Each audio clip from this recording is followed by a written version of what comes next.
국민 여러분, 또 우리 광화문을 중심으로 해서 대한민국을 살리기 위해 수고하시는 모든 분들, 이렇게 오늘 또 아침 방송에 만나게 되었습니다. 여러분의 가정과 또 나라를 위해서 애국하고 수고하시는 여러분 모두에게 하나님의 돌보심과 인도하심이 함께하기를 바랍니다. 오늘 우리 전준환 목사님과 또 김학성 장로님 그리고 장하길 목사인 저 셋이 아침 방송을 하게 됐습니다. 오늘 정광훈 목사님이 갑자기 큰 행사가 있어서 어디로 내려가셨죠? 경주의 장로들 모임에 가서 경북 대구 모임. 경주에서 네. 경주에서 모임이 있으셔서 지금 그곳에 내려가고 계셔서 오늘 우리 이 세 분이 왜 우리가 이 8.15 집회에 전 국민이 동원돼서 나와야 되는가 하는 내용을 중심으로 오늘 한번 얘기 좀 나눠볼까 하는데, 우리 전준환 목사님 인사하시죠. 안녕하십니까, 전준환 목사입니다. 우리 김학성 장로님. 김학성입니다. 우리 장하길 목사님께서 세 분이 나오셨다 그랬잖아요. 오늘 3명? 저 빼고 2분. 아니 그러니까 3명인데요. 예. 그냥 핵심만 나온 겁니다, 목사님. 그래요?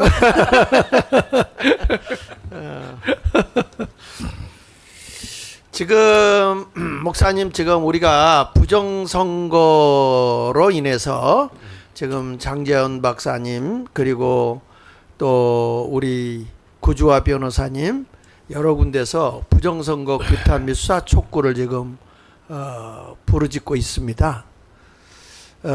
지금 사람들이 이 호기심을 많이 갖고 있긴 있더라고요. 부정선거 과연 어떻게 될 것인가.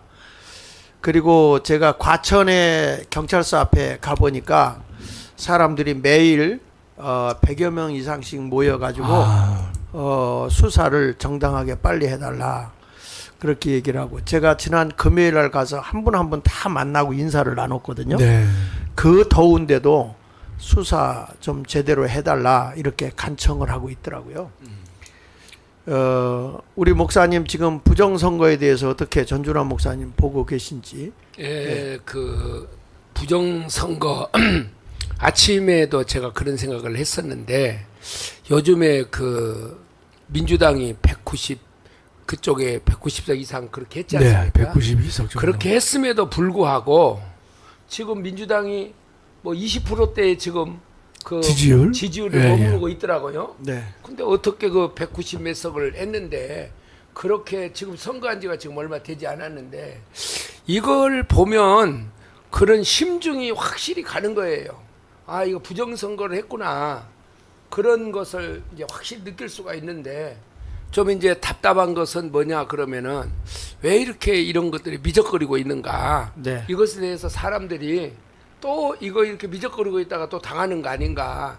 그런 생각들을 많이 하더라고요. 네, 한국 사람들은 용두삼이 막 붙었다가 금방 꺼지는 것들이 있잖아요. 우리 김 장로님, 지금 우리 제가 보기에는 이 부정선거가 이슈화 되어야 되고요. 네, 일단 그렇습니다. 이번에 이 천만 다행으로 그 국민의 힘에 있는 김민전 요번에 대표들로 나와서 이번에 일할 사람들 가운데 한 사람만 빼고 세 분은 다 부정선거, 사전선거 이거 없애야 된다 이런 얘기도 하고 있는데, 장로님 어떻게 보고 계십니까? 그러니까 저도 예전에 제가 이 사전선거와 관련돼서 10여 년 전에 책을 쓸 때는요. 네.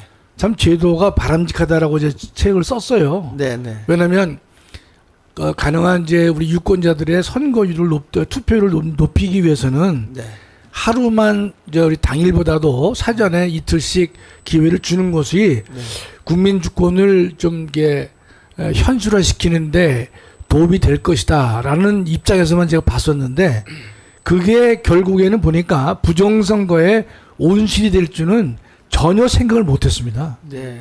그런데 지금 보면 목사님께서 늘 말씀하시고 또 그 도표가 나오고 통계가 나오고 있지만, 사전선거에서 이기고 본선거에서 이기는 게 상당히 당연한 확률인데 그 X자로 간단 말이죠, 그렇죠? 네, 네. 그래서- 교차점이 꼭 생기죠. 생기죠. 네. 그래서 의심을 안 할 수가 없는데 네. 다만 이번에도 밝혀졌지만 우리 부산 같은 경우에도 네. 0표 나온 투표구에서 30 몇 표가 나왔단 말이죠. 그렇습니다. 뭐 한 표도 나온 데서 16, 20개 나오면 네. 이건 상당히 중대한 그 선거법 위반이 되는데도 불구하고 네. 우리 같이 이 소수의 이 광화문 세력만 이 목소리를 높여서 부르짖고 있고 거대 정당들은 눈 하나 깜짝하지 않는 이제 그런 체제에서 우리가 살고 있는 것인데 정말로 참담하기 그지없죠. 네. 또 최근에 그래도 저희 국민의힘 선거 이 전당대회에서 일부가 좀 미약하지만 사전 투표의 문제점 네. 없애자 네. 이제 그런 말도 조금 이제야 비로소 나오고 있는 것이고 저거 좀 한번 올려줘 보세요. 예. 네. 예. 그 국민의힘 잠룡들 부정선거 이별다. 예. 그래서 나경원 원희룡이가 사전 투표의 문제를 지적했다. 네. 뭐 이 정도만 이제 목소리 나오잖아요. 네. 예, 근데 정말로 이 나라가 올바르게 가지 못한다는 사실을 어떻게 할 수 있는가 하면 정말로 선거 부정이 사실로 확인됐음에도 불구하고 이미 이긴 자들은 이 결과를 뒤집지 않으려고 눈 하나 깜짝하지 않고 사회의 이 비판 세력이 이해되는 언론도 정말 이 이긴 자들의 편에 서가지고 움직이는 모습을 봤을 때 정말로 참담한 마음을 금할 수가 없지요. 예. 맞습니다. 아니 우리 저 김 장로님 말씀하신 것처럼 사전 투표가 됐을 때 누구나 다 뭐 이렇게 편리하잖아요. 그렇습니다. 어디서나 할 수 있고 그럼요. 예. 또 이틀 동안 할 수 있고 네네. 그때는 못 하니까 사전 투표 참 좋겠다. 이렇게 누구나 다 생각했을 거예요. 그렇습니다. 상식적으로. 그럼요. 예. 근데 그 사전 투표가 저렇게 불법의 온상이 된다는 것은 대한민국에서 아프리카도 아니고 네, 예. 어떻게 저런 일이 있을 수가 있을까? 이걸 누가 꿈에나 상상이나 했겠습니까? 그렇습니다. 예. 근데 재미있는 것은 제가 그 이후에 공부를 해보니까요. 유럽은 사전 투표를 다 없앴습니다. 그렇죠. 독일도 네. 없앴어요. 네. 독일 같이 누가 봐도 상당히 엄격한 나라 같이 보이는 독일도요. 네. 사전 투표제에 이게 문제가 있다는 거예요. 네. 또 컴퓨터로 예컨대 이게 컴퓨터로 이제 결과를 내는 것도 문제가 있다고 해서 연방헌법재판소가 위헌 판결을 내렸어요. 하지 말라고. 근데 더 웃기는 거는 그 관외 투표를 할 때 예. 투표했다는 사람의 그 서명지가 없어요. 투표했다. 서명. 투표 내가 했다는 투표 확인할 수 있는 명부가 없어요. 예. 그러니까 컴퓨터 안에는 들어 있는데 이 오프라인 쪽에 뭐 페이퍼 종이라든지 네. 여기다가 이름이 써져야 되는데 관에는 없어요. 관에는. 아, 그러니까 얼마든지 조작이 가는 겁니다. 그리고 또 하나는 뭐가 있냐면은 관에도 그렇지만 관내 투표 있잖아요. 네. 관내 투표하고 나서 투표를 3일 동안 보관해놔요. 투표지를. 네. 그것도 포장이 된 것도 아니고 그대로. 그러니까 뭐 얼마든지 바꿔치기 할 수 있는 거 아니에요? 그러다 보니까 이게 이제 제주도 같은 데서는 그 뭐가 있냐면 그 종이를 그 투표 용지가 이렇게 잘게 썰어가지고 버려진 게 발각이 네. 되고 저렇게 좀 띄워줘 봐요. 자, 이렇게 그 투표 용지가 갈아져 가지고 저 버려진 것을 발견한 거예요. 저렇게 급하게 저런 일을 했다고 하는 것은 뭔가 감추고 싶은 무엇이 있기 때문에 저런 일을 했다라고 생각되는 게 상식 아니겠습니까? 그래서 장로님하고 이제 목사님이 제가 물어보는 게 제가 제주도 걸 한번 통계를 내봤어요. 네. 장재현 박사님이 이제 그 계속해서 대수의 법칙을 강조하잖아요. 예. 그 대수의 법칙을 강조하는데 이제 거기에 보면 사전 선거 할 때의 당일 투표 대비 사전 투표가 작거든요. 그렇겠죠. 그렇죠? 예. 그런데 희한한 거는 자유통일당이나 아니 내가 보낸 거 좀 준비해 주세요. 제주도 거.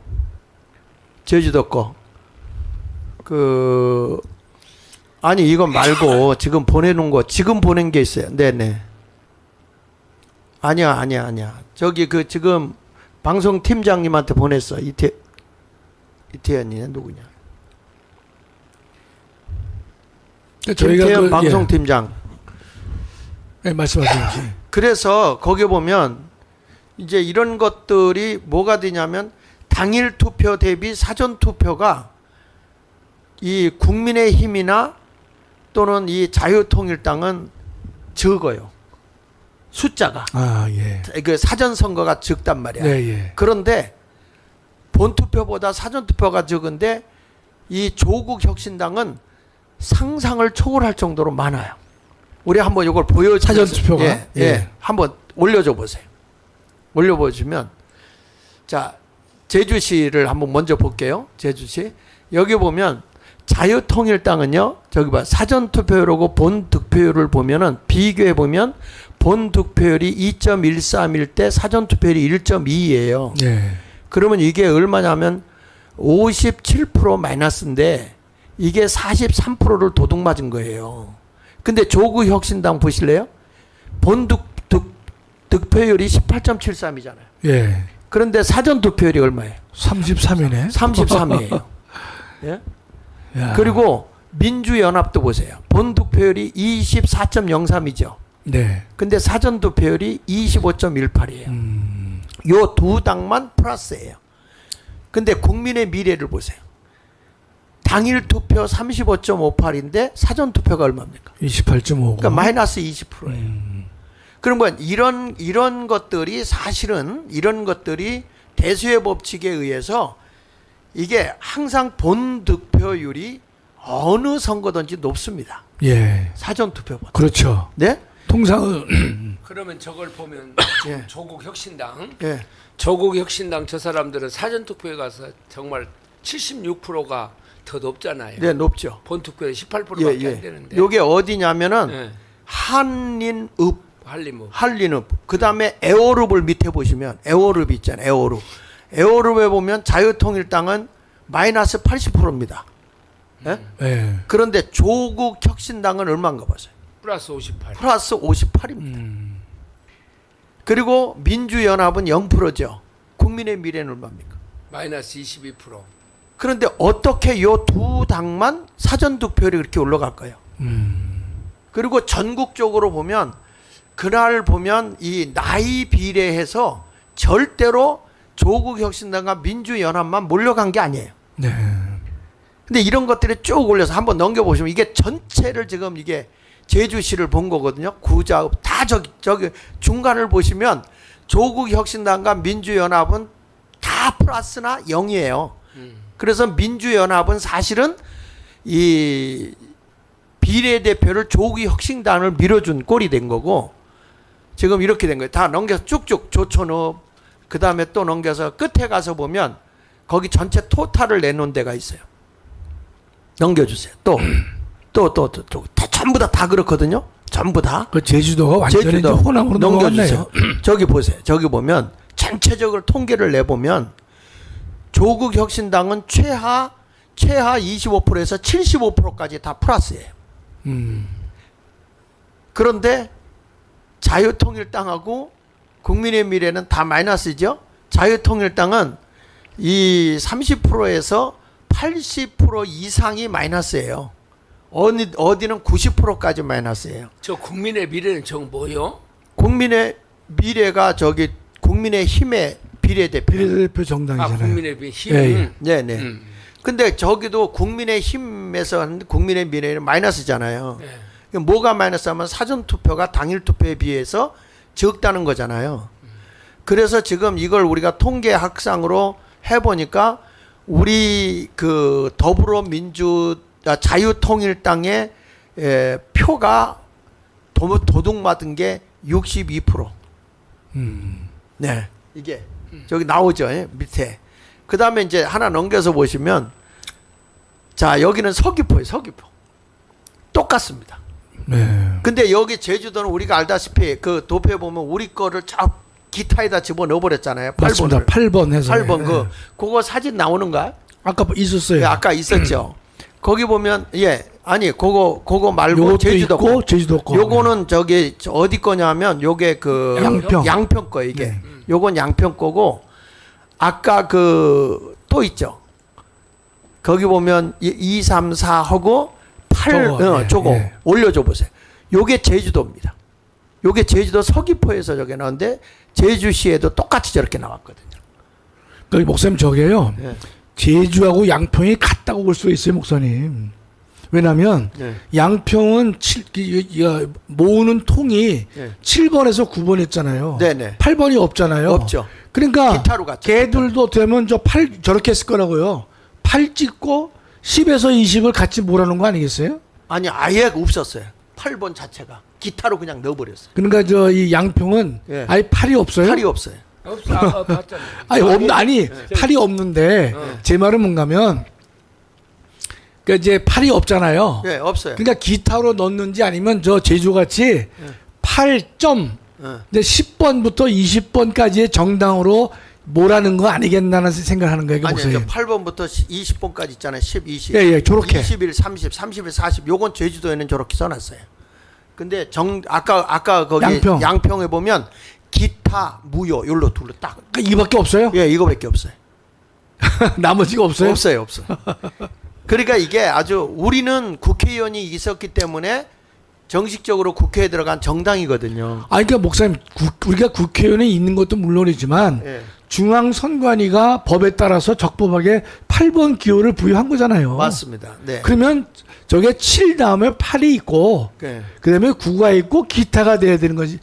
상식이죠, 목사님 이게요. 그러니까 지금 저게 법에 어긋난 일을 한 겁니다, 저게. 그러니까 이것만 봐도 부정선거거든요. 그렇습니다. 저 자체가 네, 부정이에요. 저것만 해도 부정선거이기 예. 때문에 이제 이 부정을 파헤쳐야 되고, 근데 서귀포도 한번 좀 다시 한번 띄워주면 이게 자 여기도 보면 뭐 67% 마이너스 60 올려줘 보세요. 여기 어디냐면 여기가 대정읍이에요. 남원읍 이런 식으로 돼 가지고 지금 보면 자유통일당하고 국민의 미래는 다 마이너스예요. 그런데 민주연합하고 조국혁신당은 마이너스가 한 군데도 없어요. 그런데 조국혁신당도 급조된 당이잖아요. 그렇습니다. 예. 갑자기 된 당이잖아요. 그렇습니다. 예. 근데 어떻게 저렇게 표가 쏟아져 나올 수가 있을까요? 아유 참. 이게 그러니까 우리 표를 다 도둑질해 갔다고 보면 돼요. 예. 그 다음에 넘겨보세요. 자유통일당 표를 저렇게 도둑맞이 쭉쭉 올려서 끝에 가서 한번 봅시다. 그러니까 이 민주연합 같은 데는 0이라고는 나와 있지만은 그 통계표 맨 끝에 예 여기도 보세요. 이렇게 나오잖아. 두 당은 조국혁신당하고 더불어민주연합은 다 플러스죠. 네. 0%는 있지만 다 플러스예요. 네. 그런데 자유통일당은 저기 보십시오. 45%에서 몇 프로까지 저기 되어 있는가 한번 보세요. 57%. 63% 뭐 이렇게 평균이니까 57이에요. 예, 평균이에요. 예. 그러니까 평균으로 보면 마이너스 57에 가짜로 추가된 게 40%. 75%도 있네. 서울도. 예. 서홍동 예. 75%. 그런데 지금 국민의 미래도 마이너스잖아요. 어떻게 조국혁신당하고 더불어민주연합만 사전선거가 당일 투표보다 많냐 이거예요. 또 목사님 국민의 미래에서도 네. 당 전체가 네. 사전선거를 적극으로 추진했잖아요. 밀었습니다. 예. 예. 다 가서 대통령. 그럼에도 불구하고 저밖에 안 나왔어요. 예, 그럼에도 불구하고 마이너스거든요. 네. 당일 투표 대비 마이너스예요. 그런데 두 당만 다 플러스예요. 그래서 자유통일당은 평균적으로 보면 여기 그 소규표는 57%의 표를 도둑맞아. 예. 그러니까 이런 것들을 이게 통계표로 이렇게 해보면 그래서 이거에 대해서 전산을 빨리 공개하라.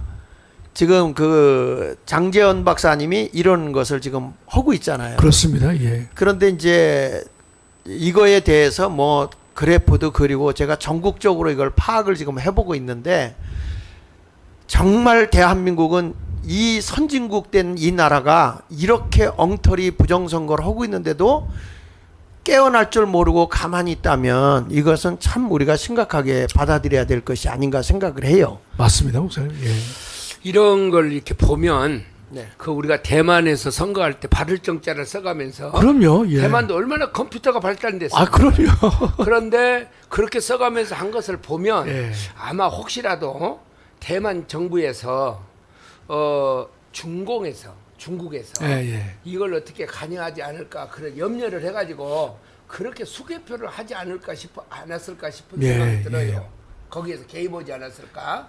그러면 우리나라도 이게 북한에서 이걸 할 수 있다고 하는 것을 지난번에 국정원에서도 다 발표했잖아요. 그렇습니다. 예. 가능성이 얼마든지 있다. 예, 예. 그러면은 그런 것을 대비를 해가지고 이런 것에 사전 투표나 이런 게서 이런 문제점이 있다는 것을 윤석열 정부가 대비를 했어야 되지 않아요? 그렇습니다. 그렇게 이야기를 했음에도 예, 예. 불구하고 저거 올려줘. 저기 네. 대만 지금 저렇게 하는 거잖아요. 네. 그래도 여기는 그 투표함을 옮기지도 않고 네. 그 투표한 그 자리에서 개표를 해버리잖아요. 그러니까 하여튼 손 대면 안 돼요, 목사님. 네, 그러니까 투표함을 손 대지 말고 그 지역에서 바로 지금 발을 정자로 하면 예. 뭐 누구도 이의를 제기할 수 없잖아요. 그렇죠. 저렇게 다 보여주잖아요. 그렇습니다. 예. 아니 저렇게 공개를 하는데 투표한 사람이 누군지는 모르지만 개인적으로는 비밀 투표지만 아니 이거 이렇게 보여주고 나면 거짓됨이 없는 거 아닙니까? 그렇습니다. 예. 오죽하면 국민이 믿지 못해서 몰래 카메라까지 달아놓을 정도인데, 맞아요. 예? 아니 그 정도로 국민이 신뢰하지 못하는 선관이라고 한다면 존재할 이유가 없는 거예요. 맞습니다. 오히려 몰래 카메라 달아놨다고 감옥에다 집어넣고 말이죠. 예? 그러니까 제가 이걸 보면서요. 예. 선거관리위원회에서 이걸 모든 것을 다 주관한다. 그건 이해가 돼요. 근데 이것을 대통령이 있고 행정부 장관이 있고 다 그러는데 이걸 사전에 이걸 대통령이나 행정부에서 이걸 왜 못했을까? 그러니까 이 사전 투표제는요, 목사님 네. 이게 선거법을 고쳐됩니다. 맞아. 예. 그러니까 이 사전 투표제 이틀을 없애버려야 돼요. 예. 그러면 이제 민주당이 동의를 해야 될 거 아닙니까? 아니 사전 투표를 하더라도 예. 그 법은 못 고친다고 할지라도 그러면은 이런 것을 그 선거를 하는 것을 뒤에서 행정적으로 경찰을 동원하고 이런 건 다 누가 합니까? 행정부에서 하잖아요. 그렇습니다. 예. 그러면 행정부에서 자 이런 문제가 있으니까 사전 투표 이런 것들을 경찰을 동원해서든지 무슨 뭐 저걸 비디오 CCTV를 통해서 찍든지 이런 것은 행정부에서 할 수 있을 거 아니에요. 예. 근데 왜 그런 일을 현 정부에서 안 했냐 그 말이에요. 제 얘기는. 하여튼 전 목사님 알아야지 우리 윤석열 대통령이 시원치 않다고 말씀하시니까 제가 이해되는데 제가 볼 때는요.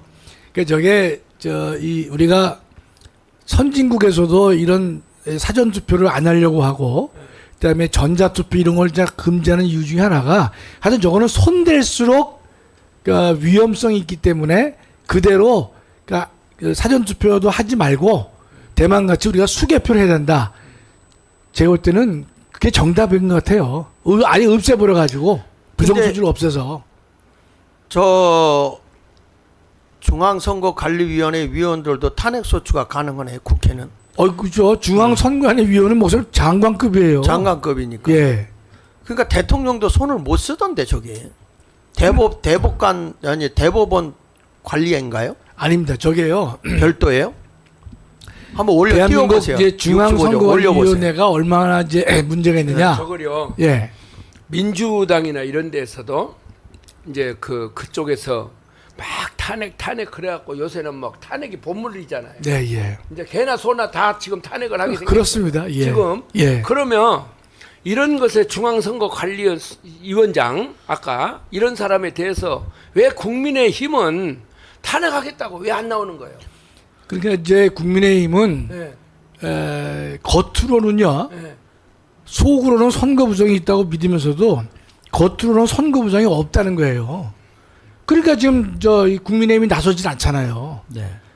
그래서 오늘 제가 이 부정선거에 대해서 먼저 다룬 이유가 8.15 때 우리가 왜 광화문에 나와야 되느냐 했을 때의 주제를 딱 첫 번째로 잡은 것은 제가 부정선거로 지금 이번에 그 장재원 박사가 공개한 걸 보니까 AI에 의해서 42명을 공개했더라고요. 명단을. 네, 예, 예. 정식으로 공개를 예. 했더라고요.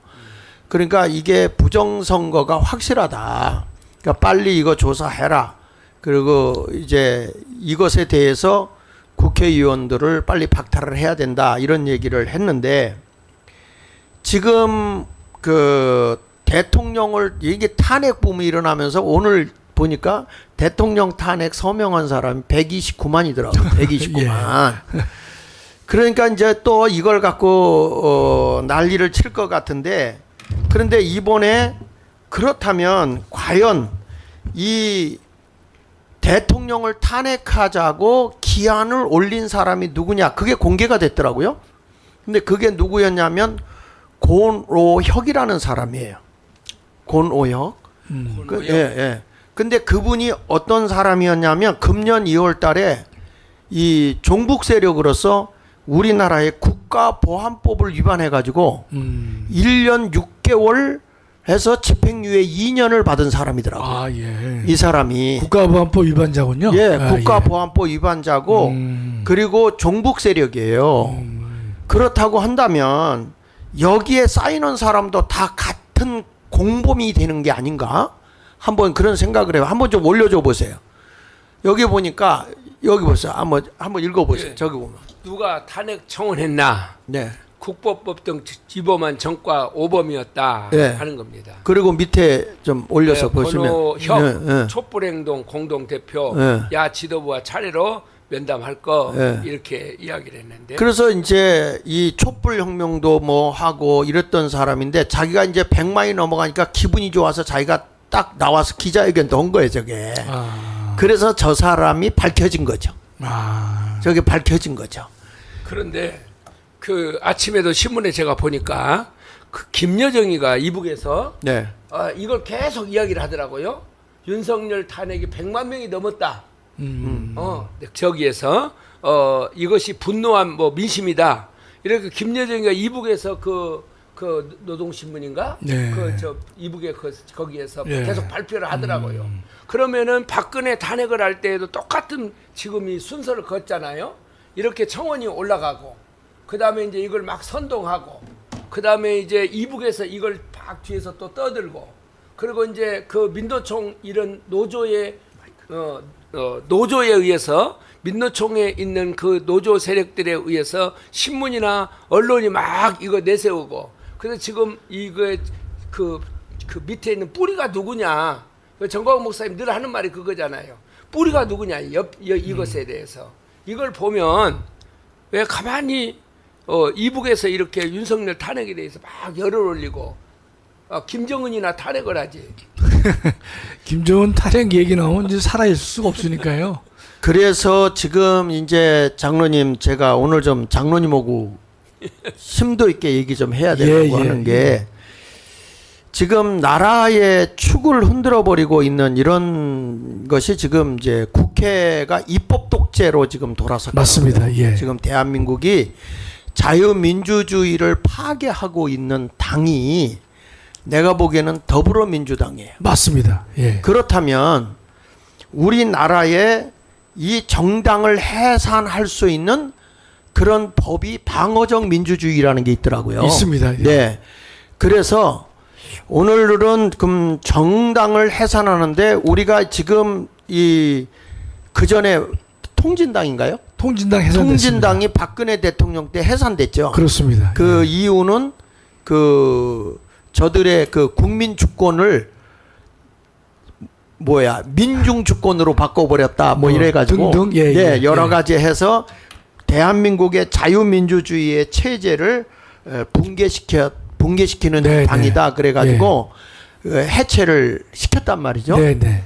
그렇다면 지금 현재 더불어민주당이 뭐 탄핵이다 뭐다 다 하는데 대한민국의 모든 상권 분립을 다 파괴시키고 있는 이런 상황에서 저는 정당 해상 청원을 우리가 해야 된다 생각을 해요. 네, 네. 예. 그래서 그 장로님이 헌법 전문가니까 네. 정당 해산을 어느 경우에 우리가 잠깐 할 수 하는지, 있는가? 예. 우리가 예. 물론 제가 다 준비는 했습니다만은 목사님 이제 해오신 거 하나하나 보면서 설명할까요? 예, 예. 네. 제가 한번- 보완해서 말씀드리겠습니다. 네네. 지금 이제 관련 기사를 보면 여기 이분이 누구냐면 서해 공무원 그때 피살 사건 있잖아요. 네, 형이죠. 예, 그 네. 형 이래진 씨가 네. 더불어민주당 해산 국민운동본부 공동대표로 지금 참여하고 있습니다. 아, 그렇군요. 그리고 지금 보니까 자유민주당의 대표인 고용주 고용주신가요? 대표가 고용주죠. 대표가 고용주시죠. 그분이 이 법을 발의한 것 같아요. 근데 그분이 그 전에 통진당도 해산할 때 그분이 그 법을 제청했더라고요. 법이 아니라 이제 그 행동을 주관했었죠. 예, 그 네네. 행동을 하면서 네. 그 법령을 거기다 적용을 시킨 분이죠. 예, 예. 그래서 이 피살된 동생을 갖다 거짓말로 이 문재인 때 막 정말 뭐 월북을 하는 거예요. 자진 월북했다. 뭐 이렇게 예, 거짓말했죠, 저기. 네. 거짓 선동질한 그런 모양이 있는데 지금 이제 우리가 이 더불어민주당 하나 더 넘겨서 이제 왜 정당을 해산해야 되느냐 저분들이 주장하는 거 보면 더불어민주당의 그 정당 정책에 보면 큰 문제는 없는데 활동하는 것을 보면은 완전히 대한민국의 민주적 기본 질서를 파괴시키고 있어요. 네, 예. 그래서 더불어민주당의 활동이 민주적 기본 질서에 위배되므로 헌법재판소에 해산 심판 청구를 할 수 있다는 거잖아요. 네, 예. 그런데 그 대한민국 헌법의 제8조 제4항에 보면 한번 예, 제가 해드릴게요. 이제 정확하게 정당 읽은 다음에 하죠. 읽은 다음에. 예, 예. 대한민국 헌법 제8조 4. 정당의 목적이나 활동이 민주적 기본 질서에 위배될 때에는 정부는 헌법재판소에 그 해산을 제소할 수 있고 정부가 할 수 있네요. 네. 정부는 그 법무부에서 해야 되겠네요. 네. 헌법재판소에서 그 해산을 제소할 수 있고 정당은 헌법재판소의 심판에 의해서 해산된다. 예, 지금 이제 몇 가지 보시면요. 정당 해산과 관련돼서는 일반 법령이 없습니다. 예. 없고요. 네. 저거 하나입니다. 네. 헌법에 의해서 직접 정당 해산이 가능하다는 거예요. 네. 첫째 우리가 정리가 돼야 될 점이고 네. 두 번째는 저기 보면 정당의 목적이나 활동이라고 돼 있지 않습니까? 네. 보면 지금 민주당은요. 당원 당규를 봐도 정당 민주적 기본 질서에 위배되는 게 있습니다. 네. 정당의 목적을 어떻게 할 수 있냐면 그 정당의 당원 당규 강령을 보면 알 수 있지 않습니까? 네. 민주당 그 강령을 보면요. 통일 조항에서 연방제 통일을 하겠다라고 밝히고 있어요. 네. 따라서 민주당은 정당 해산 요건 중에서 그 정당의 목적이 민주적 기본 질서에 위배된다는 요건을 충족하고 있습니다. 네. 첫째가. 네. 두 번째로는 활동이 민주적 기본 질서에 위배돼야 되는데 우리 시청자 여러분들 아시다시피 지금 민주당이 하는 그 행태를 보면 이 권력 분립을 근본적으로 부정하고 있고 의회 독재를 하고 있지 않습니까? 네. 사법부를 갖다가 겁박하고 있단 말이죠. 즉 대한민국의 민주적 기본 질서를 분명히 위반하고 있기 때문에 우리가 이것이 좀 더 구체적으로 성숙되게 되면 정부는 헌재 그 해산을 제소할 수 있고 했는데 조금 전에 전준환 목사님도 잘 지적하셨지만 이때는 이 정부를 누가 대표하느냐? 법무부 장관이 대표합니다.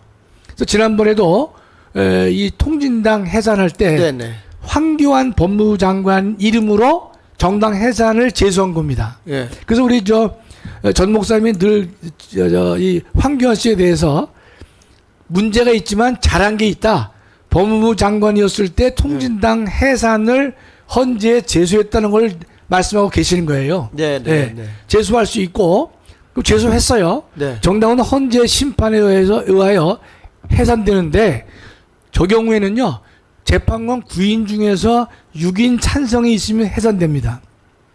근데 재미난 것은요. 저게 해산되면요. 국회의원 지금 민주당이 171명이거든요. 네. 범야권이 192석인데 네. 171명 국회의원 전원의 자격이 박탈됩니다. 그렇죠. 해산되면. 네. 통진당도 그랬잖아요. 그렇습니다. 네. 그러니까 민주당만이 없어지는 것이 아니라 소속 국회의원 171명이 한꺼번에 날아가기 때문에 171명에 대한 보궐선거를 해야 됩니다. 네. 근데 그 보궐선거 할 때는요. 요 잘린 사람들은 못 나옵니다. 못 나와요. 그러니까 지금 우리가 저걸 해야죠, 그러니까요. 해야 되는 거예요. 예. 저기 보면 민주적 기본 질서 그 내가 따로 보낸 거 있죠. 정당 해산제도 그것 좀 한번 띄워주세요. 거기에 띄워주면 여기 글 좀 올려줘 보십시오. 올려줘 보시면 여기 보면 대한민국 제8조 4항에 방어적 민주주의 이념에 따라 정당 해선 제도를 좀 아까 그 내용에서 좀 봤는데. 잠깐 목사님. 네. 그래서 방어적 민주주의라는 말이 나오잖아요. 네. 이걸 좀 설명을 드리면 이런 겁니다.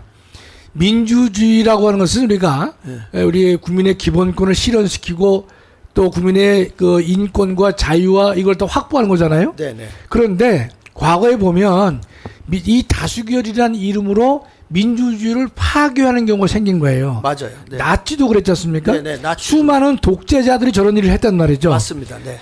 근데 거기에 온상이 뭐였냐면 정당이 기초가 되어서 민주주의를 파괴했던 것이에요. 네. 그렇다면 민주주의를 지키기 위해서는 그런 위헌적인 정당을 우리 헌정 질서 내에서 제외시키자. 네. 그 민주주의를 지키자는 의미가 포함된 맞습니다. 것입니다. 그러니까 네네. 위헌적인 정당을 없앤다고 하는 것은 민주주의를 지키는 것이다. 그래서 방어적 민주주의라는 말을 쓰는 것입니다. 네. 예. 그래서 여기 그 전에 그 지금 진보당 강령에도 그 나오는데 내가 요거는 그 고용일 씨가 주장한 네. 그걸 좀 근거로 해서 제가 좀 갖고 왔는데 네. 정당의 목적이나 활동이 민주적 기본 질서에 위배될 때는 위헌 정당으로서 해산됨을 규정하고 있는 것이다. 맞습니다. 그래서 민주적 기본 질서란 자유민주적 기본 질서를 의미하는데 네. 자유민주적 기본 질서 한번 7가지만 한번 좀. 국민 주권주의 예. 전체, 기본적 인권 존중, 예. 세 번째 권력 분립 제도, 상권 분립을 얘기하는 거죠. 네 번째 의회 제도, 예. 다섯 번째 선거 제도, 예. 여섯 번째 사유 재산과 시장 경제, 예. 사법권 독립 등 예, 요 7가지에 보면은 지금 국민 주권도 지금 더불어민주당이 아주 웃겨요. 막 부정선거라는 자체가 나온 것 자체가 사실은 우리가 주권에 대해서 도둑맞은 거잖아요. 네, 그렇습니다. 예. 그래서 우리가 이 8.15 때 모여야 하는 이유 중에 하나는 우리 주권을 도둑맞았는데 네. 이거에 대해서 부정선거에 나와야 되고요. 그 다음에 권력 분립제도 상권 분립. 상권 분립에서 지금 보면 지금 국회 그 더불어민주당의 그 법사위 하는 꼴 보면요. 그렇습니다. 권력 분립이 대한민국에 존재하지 않을 정도로 망가졌죠. 저 상권 예. 분립 그 도표 좀 한번 올려주세요. 상권 분립 참 상권 분립 도표를 한번 올려주시면 자 올려주세요. 장로님 저거 설명 좀 해주시죠. 근데 저게 목사님 좀 너무나 이제 중학교 학생들을 상대로 한 이게 재미나는 도표 같아요, 목사님. 아이 그렇죠. 예, 그래. 여하튼 예. 여하튼 이제 세 개의 부가 있어서 네. 저들 사이에 독주를 막겠다는 것이 독주를 막겠다는 것인데 예. 지금은 입법부가 예. 대통령과 행정부를 견제하는 것이 아니라 마비를 시키고 있습니다. 마비시키고 예. 그냥 무조건 탄핵이고 자기들 말 안 들으면 다 그렇습니다. 끝나는 거예요. 그다음에 국회가 지금 법원도요. 이제 겁박을 하고 있는 것이 뭐냐? 지금 이제 검찰은 사법부는 아니지만 준사법부라고 보통 보거든요. 네. 검사 탄핵을 한다고 하는 것은 결국 뭐가 깔려 있는가 하면 앞으로 있을 이재명이의 그 재판을 맡는 판사가 네. 니네가 까불면 너도 탄핵하겠다. 그것까지 얘기했죠. 그것까지 근데 겁박하고 있는 것이거든요. 네. 그러니까 국회가 행정부와 사법부를 견제하라고 했지 네. 기능을 마비하라고 한 건 아니거든요. 아니 그 저기 검사도 이번에 탄핵 시켰잖아요. 탄핵 한 하죠. 것도 있고 네. 발의를 했습니다. 발의를 했죠. 했는데 그럼 네. 반드시 통과되겠죠. 그럼 과반수면 되는 거니까. 그러니까 결국은 현재 이 상호 저기 나와 있지만 견제와 균형을 하라고 한 것이 기본 목적인데 네. 지금은 상권 분립이 왜 무너느냐? 견제와 균형이 아니라 입법부가 행정부와 사법부의 기능을 마비시키고 있다. 네. 이건 견제가 아니거든요. 네, 네. 그렇기 때문에 우리가 다시 돌아가 보면 대한민국에 현재 권력 분립이 존재하느냐, 삼권 분립이 기능하느냐, 안 되죠. 헌법이 요구하는 권력 분립과 삼권 분립은 현재 마비되어 있다. 네. 그렇다면 민주적 기본 질서에 위배되는 것이다. 이렇게 우리가 결론을 지을 수가 네, 제가 있습니다. 이따가 이제 하나하나 제가 찾아가면서 하는데 그 더불어민주당의 저 목사님. 정관에 보면 네. 저 그림 보면요. 네. 지난번에 내가 저 그림 한 번을 봤는데 이거 장 목사님이 그렸습니까? 아니면 누가 이렇게 보니까 행정부가 제 생각으로는 저 국회에 있는 쪽으로 올라가야 돼요. 예, 기분 나쁘게 국회가 저 가운데 딱 버티고 있으니까 네. 이게 지금 현재 우리나라의 그 삼권을 그러니까 이제 이겁니다. 우리 장 목사님이 저렇게 하신 이유는요. 네. 의도적이신 거예요. 그러니까. 그러면 입법부가 완전히 행정부, 대통령부가 사법부를 네. 완전히 깔아뭉개고 있다는 그러한 뉘앙스를 그러니까 풍기고 현실을 보여주기 위해서 이렇게 하신 지금 거예요. 그거보다 행정부를 쓰러뜨리고 있는 거예요. 네, 예. 옆으로 쓰러졌잖아요. 예, 그렇습니다. 예. 그러니까 그래도 법원은 지키려고 버티고 있는데 법원이 저렇게 안 끼고 있잖아요. 예. 안 흔들리려고 예. 안 흔들리려고 내가 한번 해봐 그렇게 하고 있는데 국회가 막 그냥 마음대로 움직이고 있으니까 그렇습니다. 그러니까 이런 거 하나만 보더라도 상권 분립의 원칙에서 위배되기 때문에 네.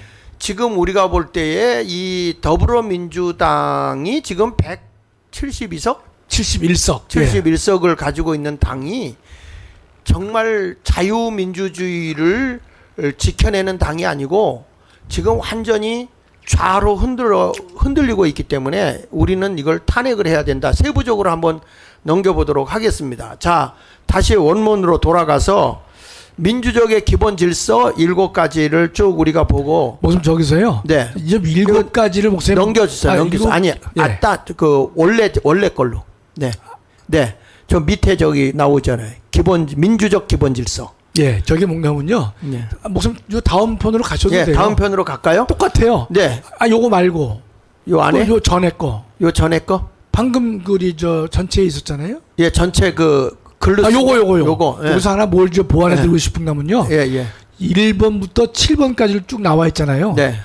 우리가 이제 민주적 기본 질서를 때는 뭐가 민주적 기본 질서인지 알 수가 없잖아요. 그렇죠. 요거는 뭔가면 대한민국 헌법재판소가 예. 민주적 기본 질서가 무엇인가를 7가지로 나열을 한 겁니다. 예, 정의해 놓은 예, 거죠. 예. 네. 이거는 독일의 헌법재판소도 이와 유사한 것을 언급하고 있고 네, 네. 그거와 비슷하게 우리나라 헌법재판소가 1번에서 7번까지를 언급하면서 저것이 자유민주적 기본질서의 내용이다.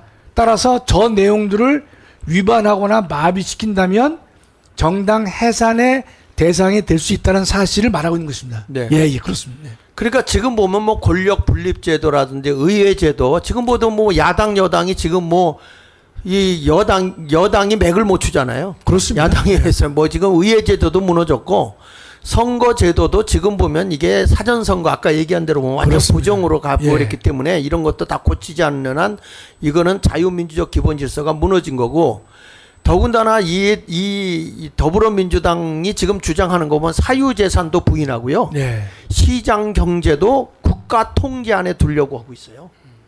완전히 지금 뭐 사법권도 다 흔들어대고 지금 이 더불어민주당이 이제 하나하나 우리 보면 알겠지만은 자유민주주의 붕괴시키고 있거든요. 그렇습니다. 그러니까 예. 이 당은 대한민국에 있어서는 안 되고 해체해야 할 당이다.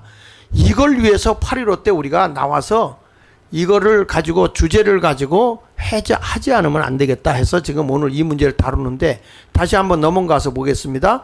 자, 첫 번째로 보면 첫 번째 민주당의 자유민주적 기본질서 위배 행위를 한번 보시면 2018년도 여기 읽어보시죠. 2018년 헌법 전문과 제4조에 명시된 자유민주적 기본 질서에서 자유를 삭제하려고 헌법 개정을 시도했다. 네. 그 자유를 문재인 때 저걸 했죠. 그렇죠. 문재인 때 2018년. 그러니까 자유를 삭제하는 경우 민주주의는 더 이상 자유민주주의가 아니라고 하는 게 북한에서는 인민민주공화국이 네. 되잖아요. 근데 인민민주주의 하는데 우리는 원래부터 민주주의였기 때문에 굳이 인민을 넣을 필요가 없다 해가지고 인민을 빼버렸어요.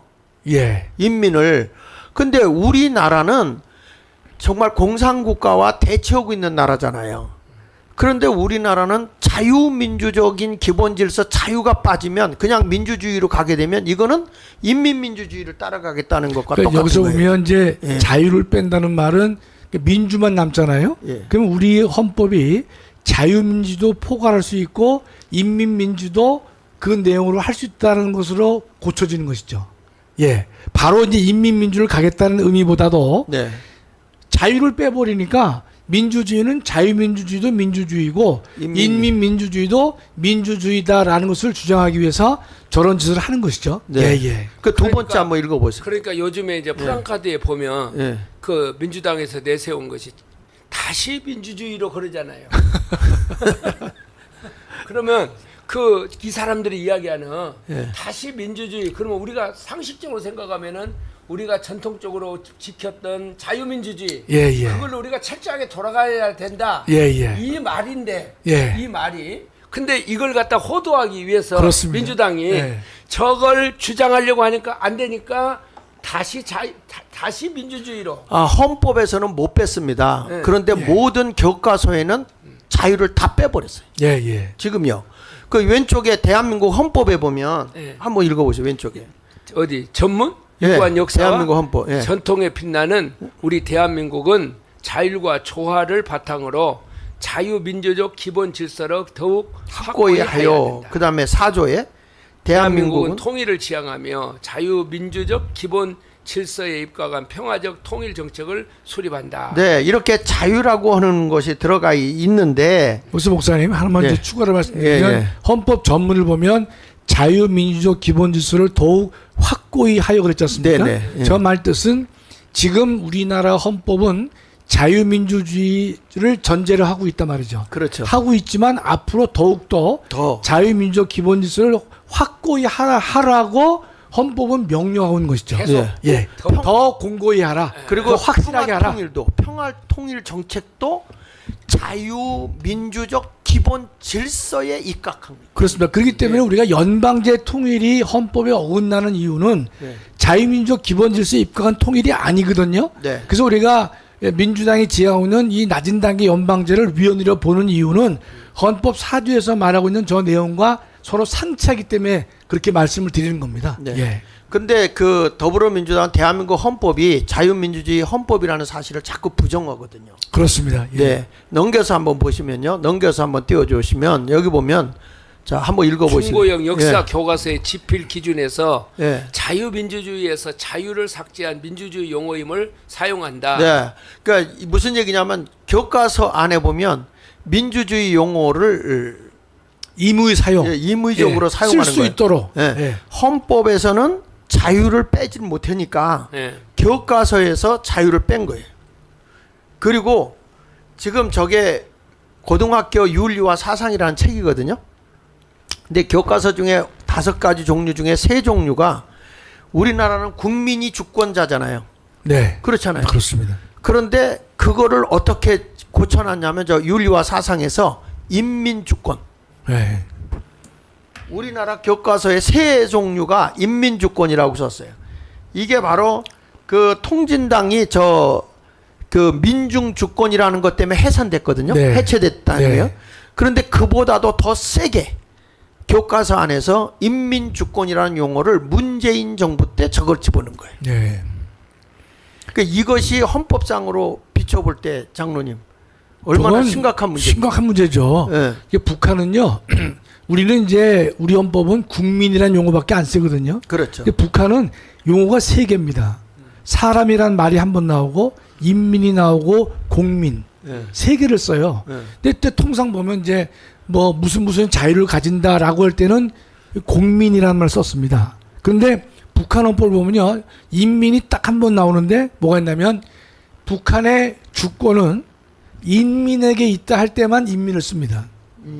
아주 그러니까 우리가 인민이란 단어를 왜 쓰면 안 되느냐?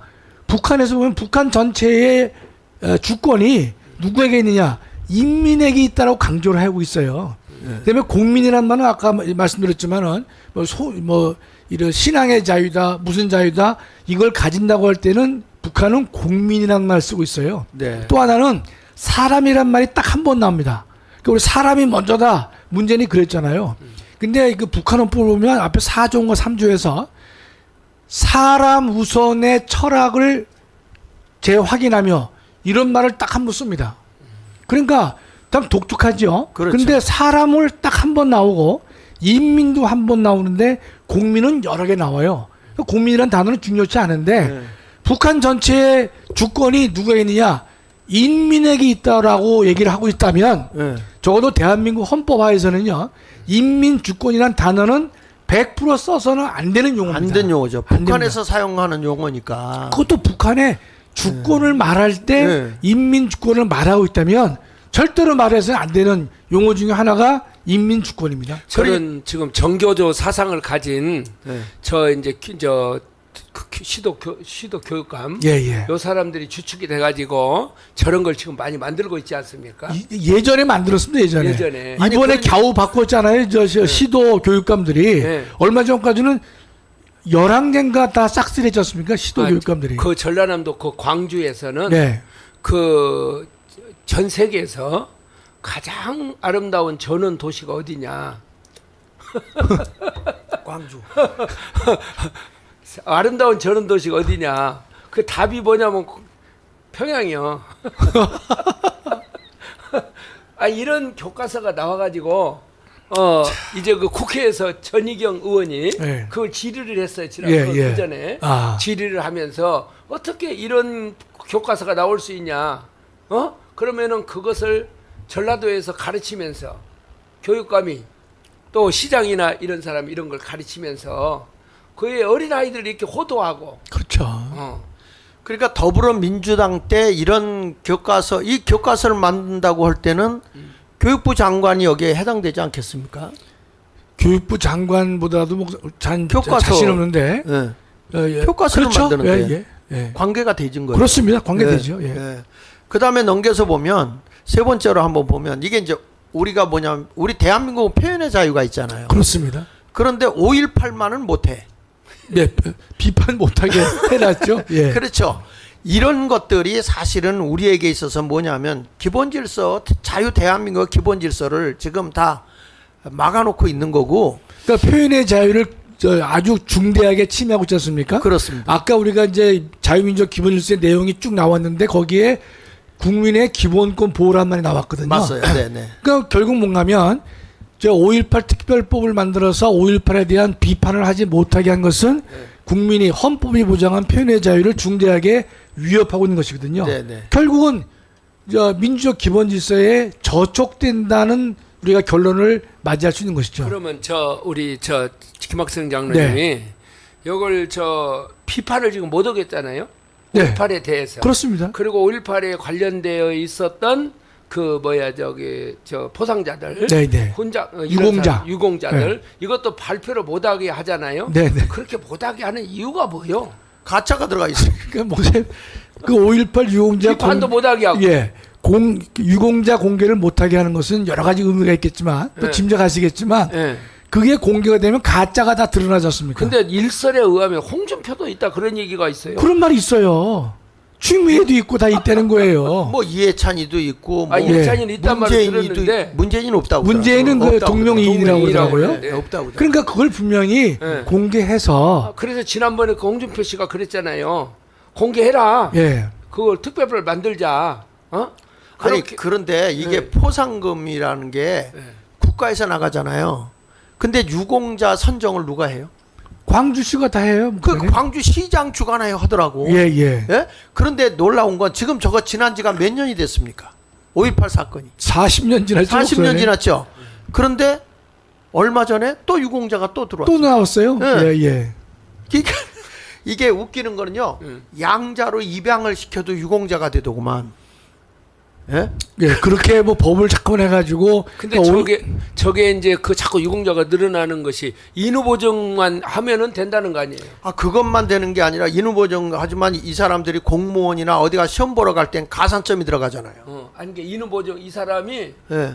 저 유공자다 그렇게 해서 우리 가족이다. 뭐 이렇게 가지고 누가 내가 확인한다. 확인증 써서 네, 이주문을 인후 하면- 보증은 지금은 없어졌어요. 없어졌어요. 예, 하도 욕을 많이 먹으니까 예. 그건 없앴지만 이게 위원회에서 심사를 한 다음에 야 이 사람이 유공자 맞다. 그러면 유공자 되는 거예요, 목사님. 그러니까 이 표현의 자유의 헌법을 제21조를 지금 침해한 거니까 그렇습니다. 이게 더불어민주당은 지금 대한민국의 당으로 존재할 이유가 없는 거예요. 또 하나는요, 조국이가 이번에 예. 그 새로 발의한 법안이 있거든요. 제주 4.3도 역사 왜곡 처벌 규정을 신설을 하려고 그래요. 예. 발의했어요, 조국이가. 제주 4.3에 대해서도. 그러니까 지금 우리나라의 입법부는요. 이게 자유민주주의가 아니에요.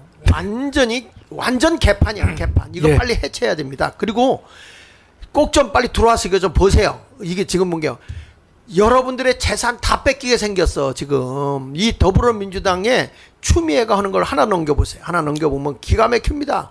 민주당의 자유 및 기본질서 위반 행위 보십시오. 저 추미애가 주장한 얘기거든요.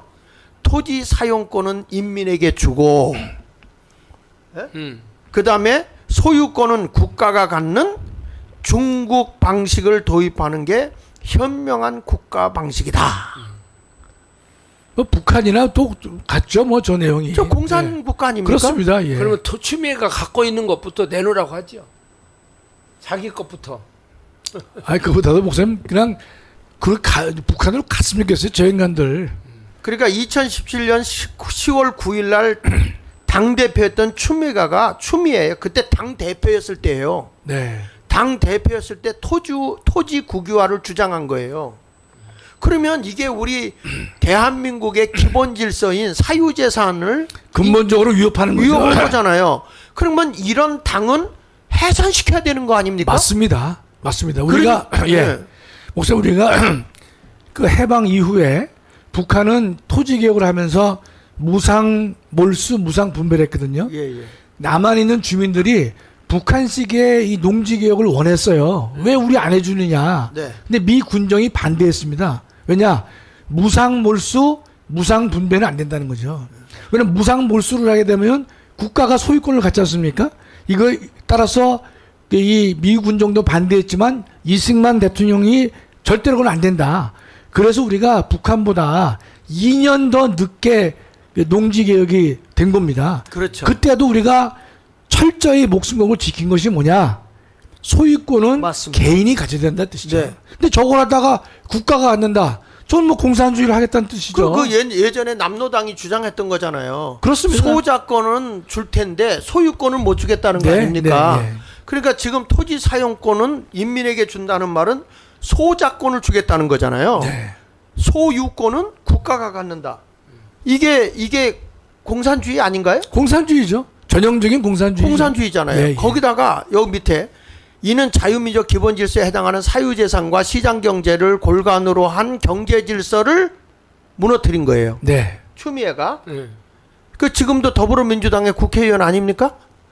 그 다음에 특히 국가가 토지를 소유해 경제 선순환 구조를 만들어야 한다고 주장했어요. 그런데 더 놀라운 건 그 밑에 누군지 아세요? 청과 4번. 예. 대선 출마할 때 선언한 게 있어요.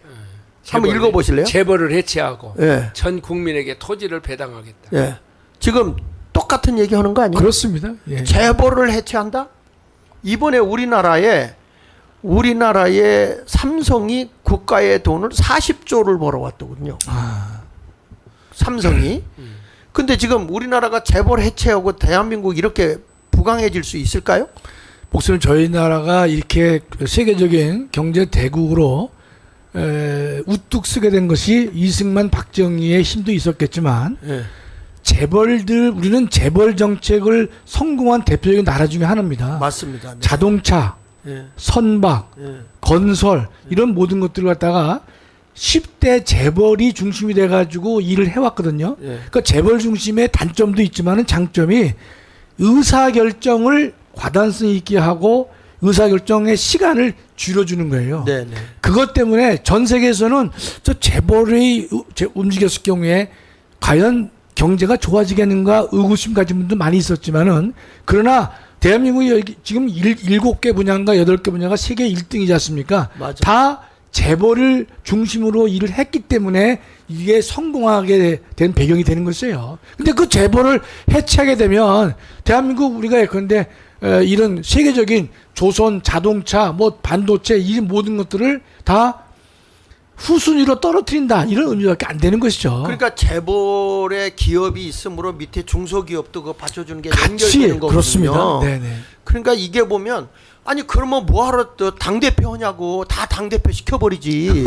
뭘 지는 대표가 되겠다고 단일 후보로 이번에도 나온다고 그러냐고. 뭐 그래 다 당대표 하면 되지. 아버님이시잖아요. 아바이 수령이 자, 이래서 이런 것이 개인의 소유권. 자, 빨리 다른 사람들을 들어오라고 해서 더 심각한 것들이 많이 나와요. 지금 대한민국이 완전히 공산국가 됐다니까. 지금 전 목사님이 뭐 정광훈 목사님이 할 때마다 대한민국 끝났어 하는데 이런 내용을 세부적으로 보면 진짜 끝난 거예요. 그래도 교회가 딱 버티고 있기 때문에 그렇습니다. 지금 이게 함부로 못 하는 거죠. 교회 때문에 사는 겁니다. 그렇습니다. 이거 교회가 아니면 이거 누가 이걸 잡냐고. 그렇습니다. 이런 것들을. 근데 저걸요. 예. 저걸 이제 국가에다가 땅을 뺏어 갖고 준다. 예. 저걸 이제 정당의 대표가 저 얘기를 하지 않습니까? 예. 대선을 출마하면서. 그러면 저것을 좋아하는 사람들이 국민들 속에 지금 많이 있다는 얘기 아니에요? 없지 모르겠지. 않죠. 모르는 사람도 있고요. 네. 또 저 신적으로 그래, 아니 뭐 이렇게 사나 저렇게 사나, 네. 저 새로운 거 세상을 한번 열어보자. 네. 그런 사람들이 많은 거예요. 네. 뭣도 모르고. 그래서 이제 이런 것들이 이제 저런 사람들에 의해서 대한민국의 사유 재산을 인정하지 않는, 부정하는. 예, 부정하는 그런 모습으로 이게 딱 나온 게 더불어민주당이에요.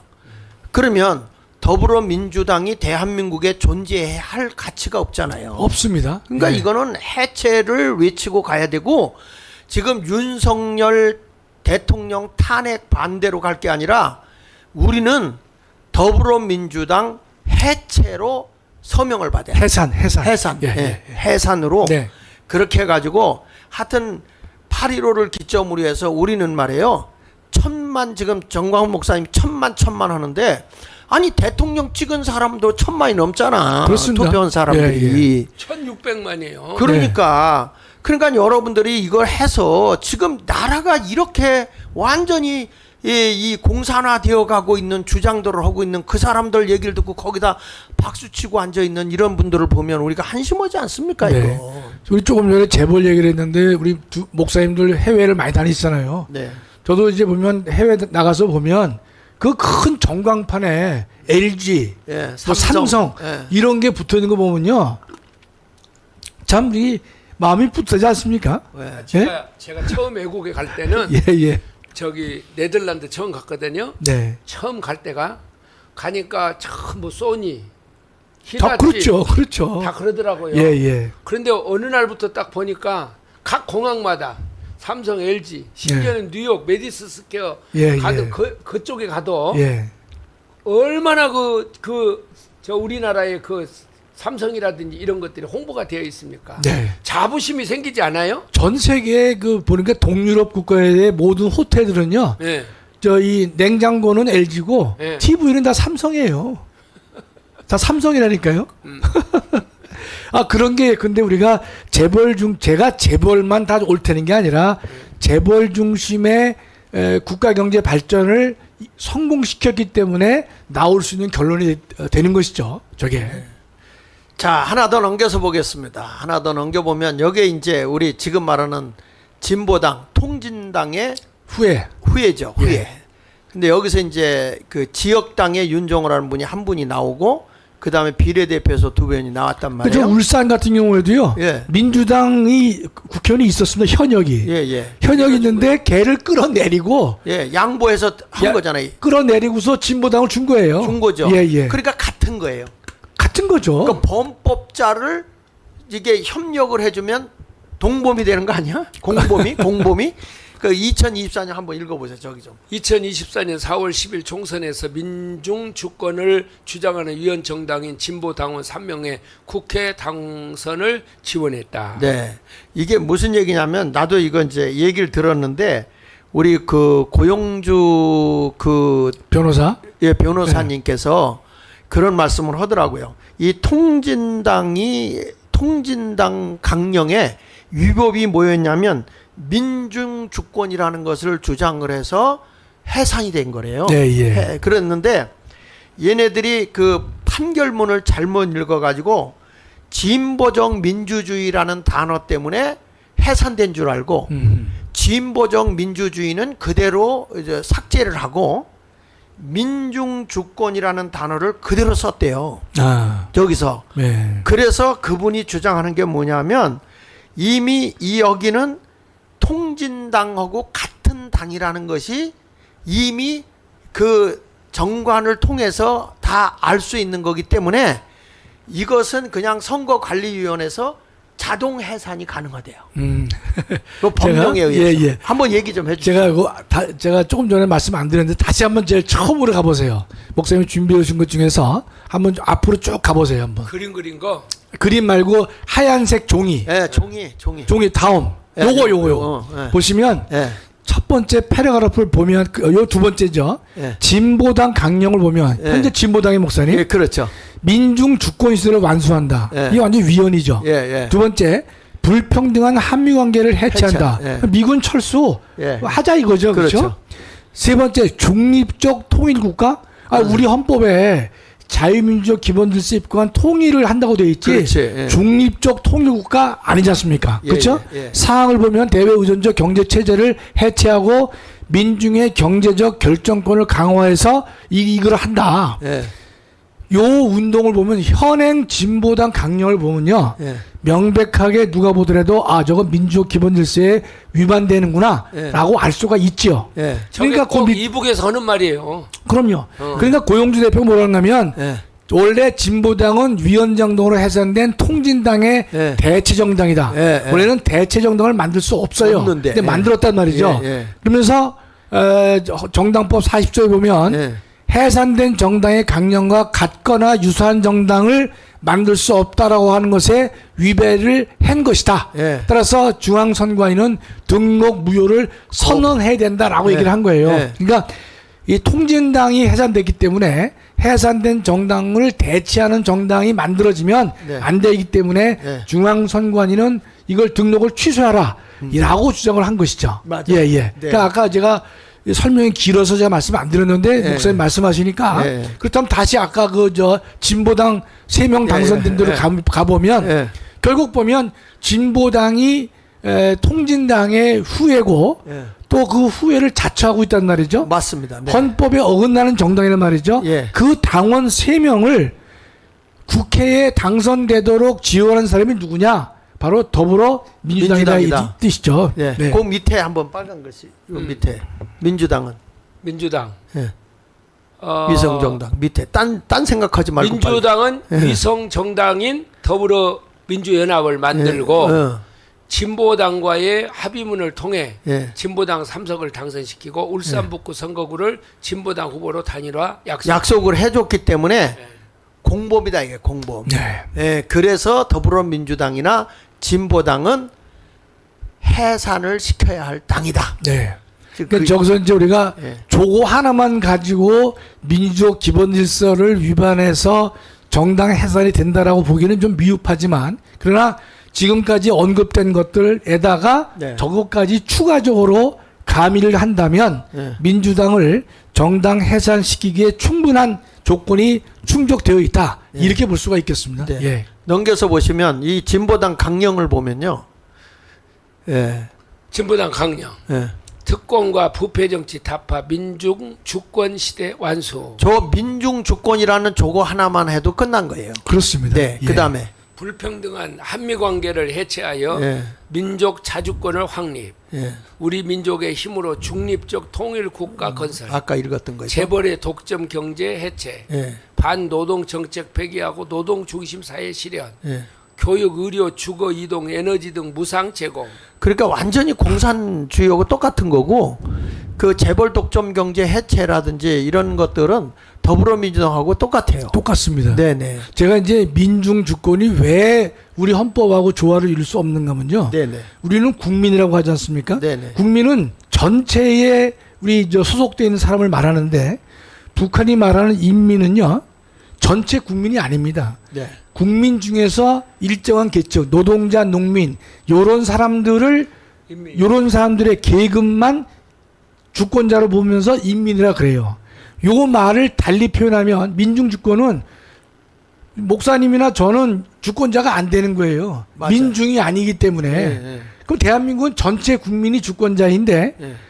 자기들이 의미하는 혁명 세력, 네. 계급 세력, 인민 주권을 지지하는 그러한 무리들만 주권자라고 하고 있기 때문에 우리 헌법에 명백하게 저촉된다. 이렇게 말씀드릴 수가 있습니다. 그러니까 예. 쉽게 말하면 전 국민이 민중이 되는 건 아니고요. 그렇습니다. 예. 예.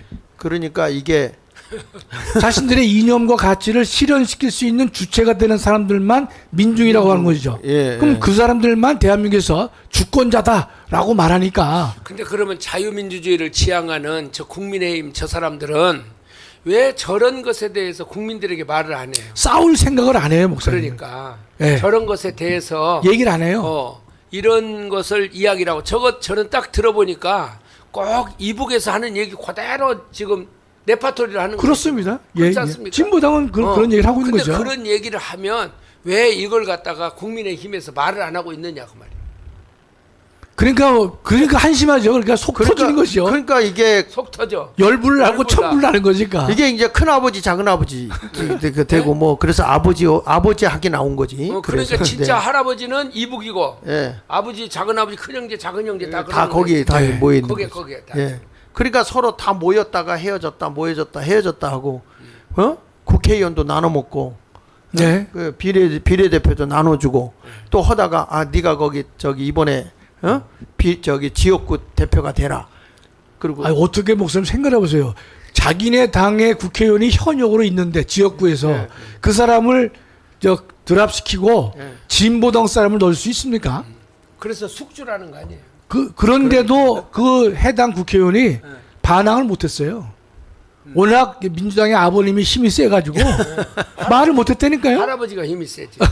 그러니까 이게 지금 통합진보당하고 그러니까 해산된 통합진보당 이 후신이다. 이게 통합당의 후신이다. 그러니까 진보당하고 더불어민주당은 이게 같은 모습이기 때문에 두 당을 이제 없어져야 되고 진보당은 원래 통합당의 그 아류니까 네. 자동적으로 해체 가능한 거니까 진짜 지난번에 김철원 교수가 이야기한 것처럼 통합진보당 후예들이 이석구 후예들이 성남을 점령했잖아요. 예. 성남을 그 성남의 파들이 말하자면 민주당을 점령한 거 아닙니까 지금? 네. 예? 그렇죠. 그걸 그대로 지금 가가지고 네. 할아버지, 아버지, 작은아버지, 손주까지 지금 다 형성이 된 거예요 지금요. 똑같은 지금 형태를 가고 있어요 지금. 근데 나라가 이 지경이고 입법부가 이 지경인데 국민의힘은 왜 한 번 못 싸워? 거기에 들어가서 그러니까 목사님 이제 열불 나고 천불 나는 나고. 거죠. 예. 그래서 한번 그 열불 난다 천불 난다 정광 목사 좋아하니까 한번 노래 들은 다음에 합시다. 예, 그러시죠. 예. 노래 한번 준비해 보세요. 열불 난다 천불 난다. 근데 원래 그건 뭐 그 저것이 나와가지고 못하게 한다면서요. 누가? 아니 그건 뺐잖아요. 그래서 뭐 뺐어. 가슴 나온 건 없앴고 사진을 예. 다른 걸로 그 조나단 목사님이 하신 걸로 됐죠 지금. 예. 아니 게 원래 있었던 거. 네. 이번에 그 6.25 때 국회의장이 태극기 안 흔들고 그냥 참 대한민국이 이제 막 가는 거죠 목사님. 태극기를 어떻게 써요? 아니 애국가를 부르는데 모든 사람이 태극기를 들고 이렇게 하는데 국회의장만 팔짱 이렇게 끼고 태극기도 안 들고 네. 흔들질 않는 거예요, 그러니까. 예. 어디서 그랬어요? 국회에서 그랬지? 국회에서. 예. 그러니까 우리나라가 지금 태극기를 강조하고 흔들면은 이상한 사람을 몰리고 그걸 부정하거나 소극적으로 보는 사람들만이 예컨대 득세하는 세상으로 지금 이제 탈바꿈에 있죠. 근데 예. 어떻게 국민들이 낸 세금으로 월급은 받아 먹고 있는지 모르겠어.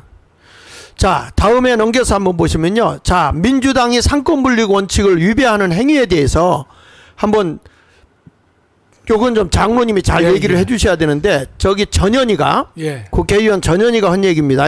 이년희가 아니고 대통령의 제의 요구권 다시 말하면 거부권이잖아요. 네네. 대통령이 가져오면 거부권 행사 이게 상권 분립에서 거부권 하는 행사할 수 있잖아요. 네. 그 행사를 제한하는 내용인 공직자의 이해 충돌 방지법 일부 개정 법률안을 발의했어요.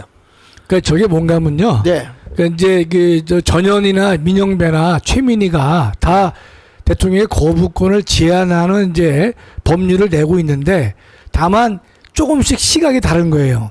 전현희가 말하는 건 뭔가면 이익 충돌 방지법을 고친다는 게 뭔가면 예컨대 대통령이 거부권을 행사하더라도 자신의 이해관계에 있는 사람 김건희 특검법 같은 경우에는 거부권 행사하지 못하게 하자 그런 뜻이 담겨 있는 겁니다. 저 전현희가 한 거거든요.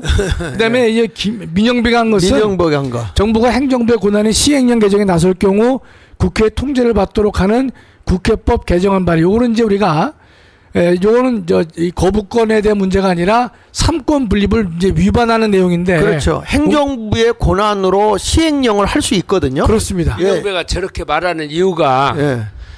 지난번에 검수완박법인가 의해서 그 법을 막 많이 저기를 네. 했지 않습니까? 예, 예. 그러니까 이제 그 정부에서 시행령을 만들어 갖고 막 시행하는 거 아니에요? 네, 지금? 예, 예. 국회법으로 막아버리니까 네. 지금 이걸 고치자는 거죠. 지금? 그렇죠. 그러니까 그 시행령을 네. 그 함부로 하지 못하게 법률로 규제를 하겠다는 것인데 우리가 시행령으로 하더라도 막 할 수가 없어요. 왜냐하면 위에가 법률이 있기 때문에 모법이 있죠, 법률의 범위 내에서 시행령을 만들지 법률을 위반해서 시행령을 만들 수가 없거든요.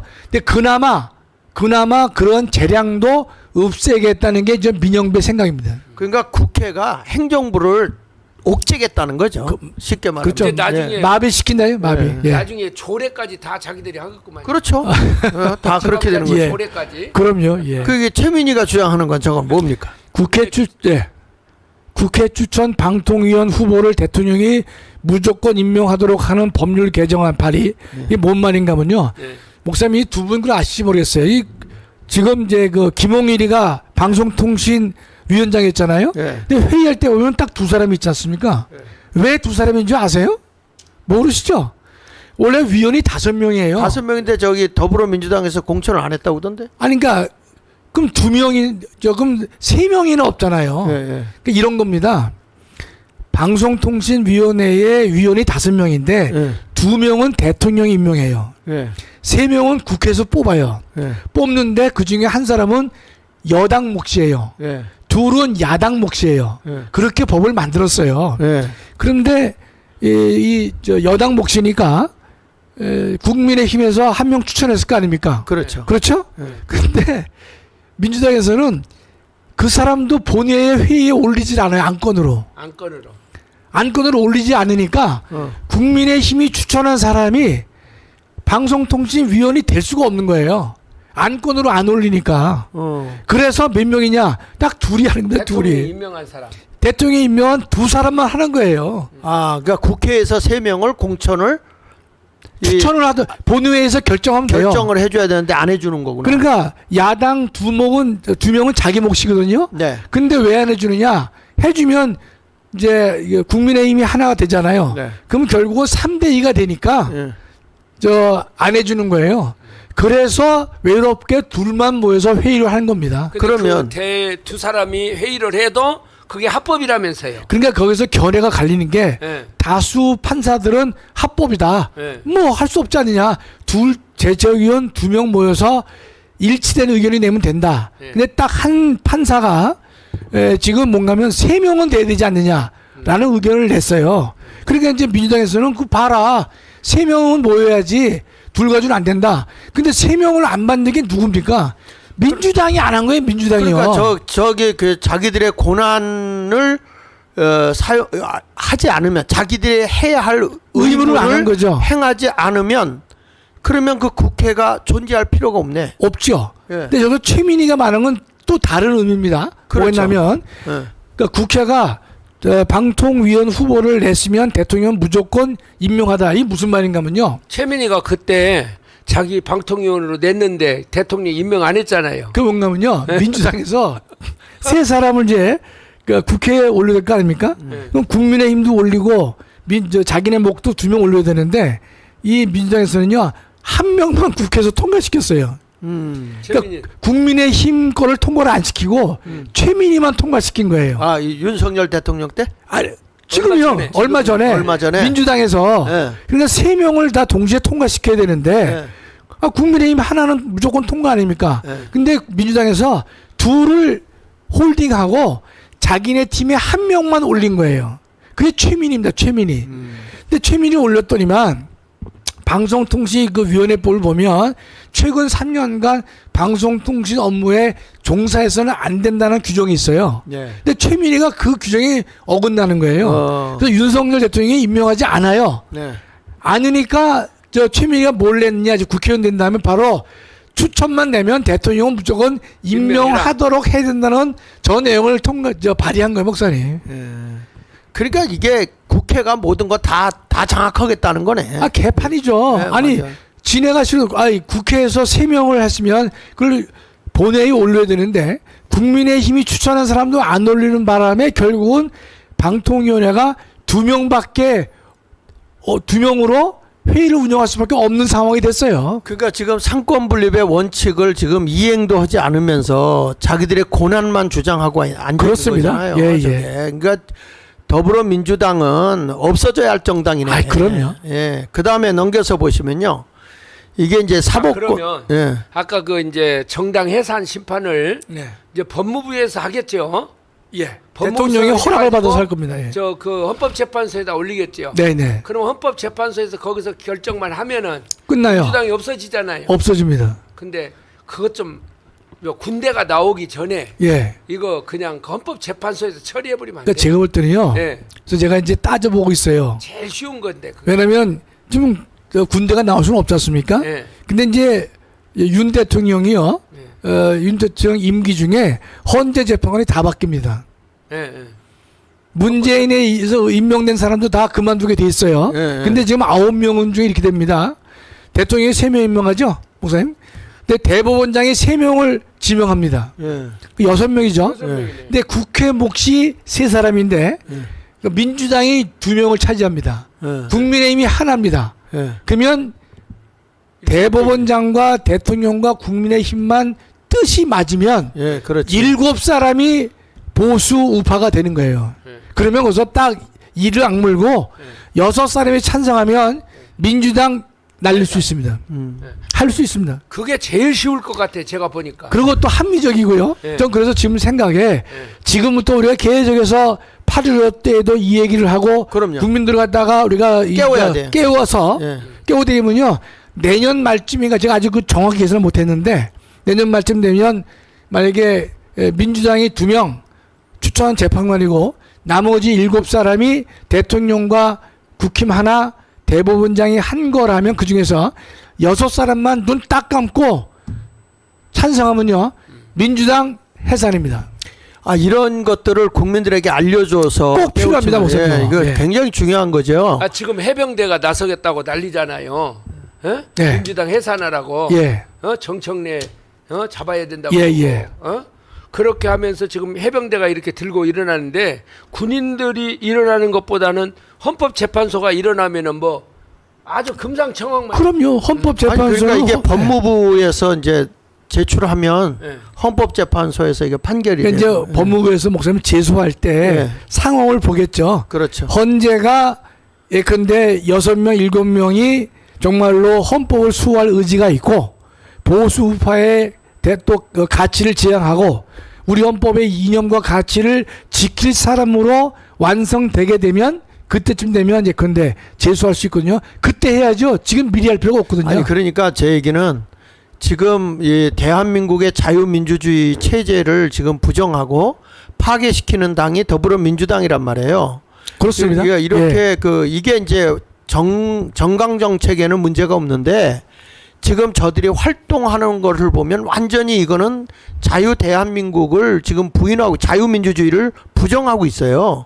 그러니까 이런 당을 놔둬서는 안 된다는 거죠. 목사님 하나 예. 좀 그 보완하실 점이 정당에 문제가 없는 게 아닙니다, 목사님. 예. 민주당도 예. 왜냐하면 그들의 통일 정책을 보면 예. 연방제 통일을 주장하고 있거든요.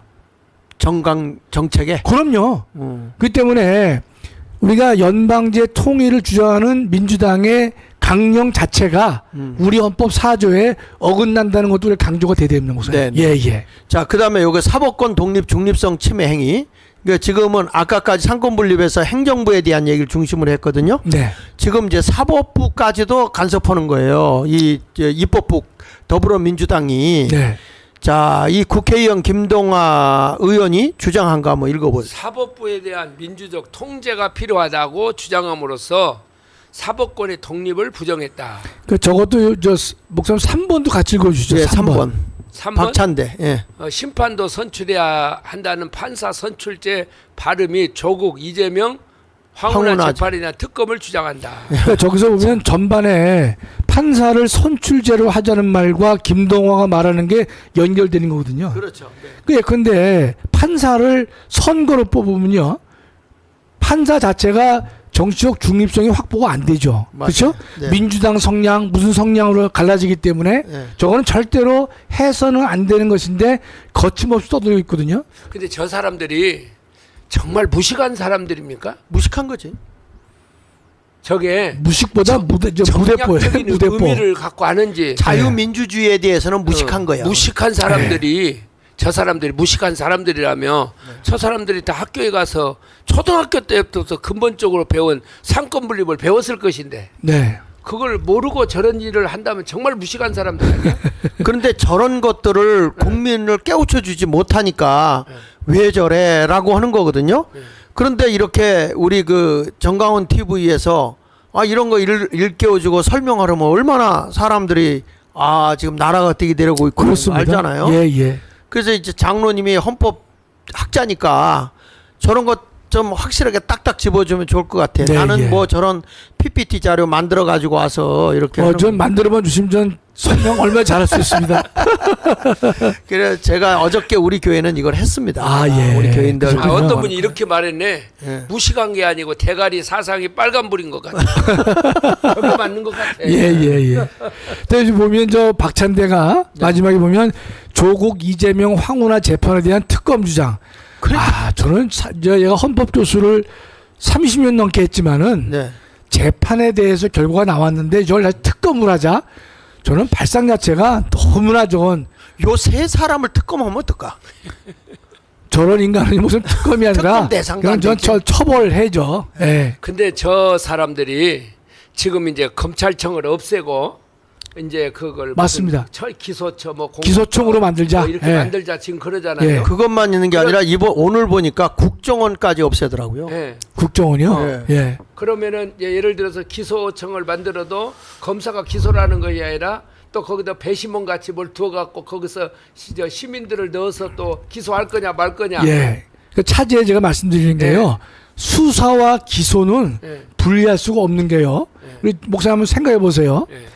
제가 예컨대 검사인데 그 경찰이 수사한 보고서만 가지고 제가 기소를 할 수 있을까요? 못합니다. 왜냐면 내가 제가 안 했는데. 직접 수사를 해봐야 상대를 신문을 해보고 조사를 해보고 증인도 불러보고 참고인도 들어서 이야기를 들어봐야만 이 사람이 처벌받을 만한 가치가 있구나, 또는 이 사람은 죄는 졌지만 기소를 할 필요가 없겠구나, 그런 등등을 본인이 수사를 해야 확신이 들잖아요. 그런데 지금 수사와 기소를 분리하자, 그냥 검사는 기소만 하라, 그거는요 상식에 맞지 않는 발상입니다. 근데 그거를 누가 얘기를 하냐, 조국이라는 인간이 저걸 얘기를 하고 있단 말이죠. 서울대에서 형법 교수한 놈이 저런 말을 하고 앉아있으니, 그러니까 아까 얘기한 대로 무식한 거요, 아니면은 빨간 머리가 들어간 거예요. 빨간 머리 무조건. 근데 지금 검찰은 잘못된 수사를 하고 있다. 이 피의자를 수사하고 겁박을 해서 잘못된 존재다. 자기들이 진 것도 다 그래서 잘못된 이 결과가 나온 것이다. 그거를 떠들기 위한 그렇죠. 하나의 방편이에요. 우리가 범법한 건 범법이 아니다 이거예요. 그렇습니다. 쉽게 말하면. 자, 박지원이가 한 얘기 좀 보세요. 이재명 대표에 대해서 1, 2심 유죄 판결이 나도 대법원에 가면 권력의 힘으로 번복할 수 있다는 주장. 우리가 대법원 가서 번복된 게 대장동 사건 아닙니까? 그렇죠? 네. 대장동 사건이 아니라 선거법 위반 사건인데, 그 권순일이가 50억을 받았는지 모르지만 받았다는 의혹이 있잖아요. 네. 그래서 저게 뒤집어지는 바람에 이재명이가 다시 살아난 거 아닙니까, 저게요.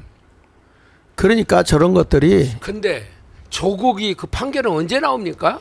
대법원 제가 판결은? 보니까요. 예. 지금 조국이 사건을 담당한 사람이 노정희 현재. 예.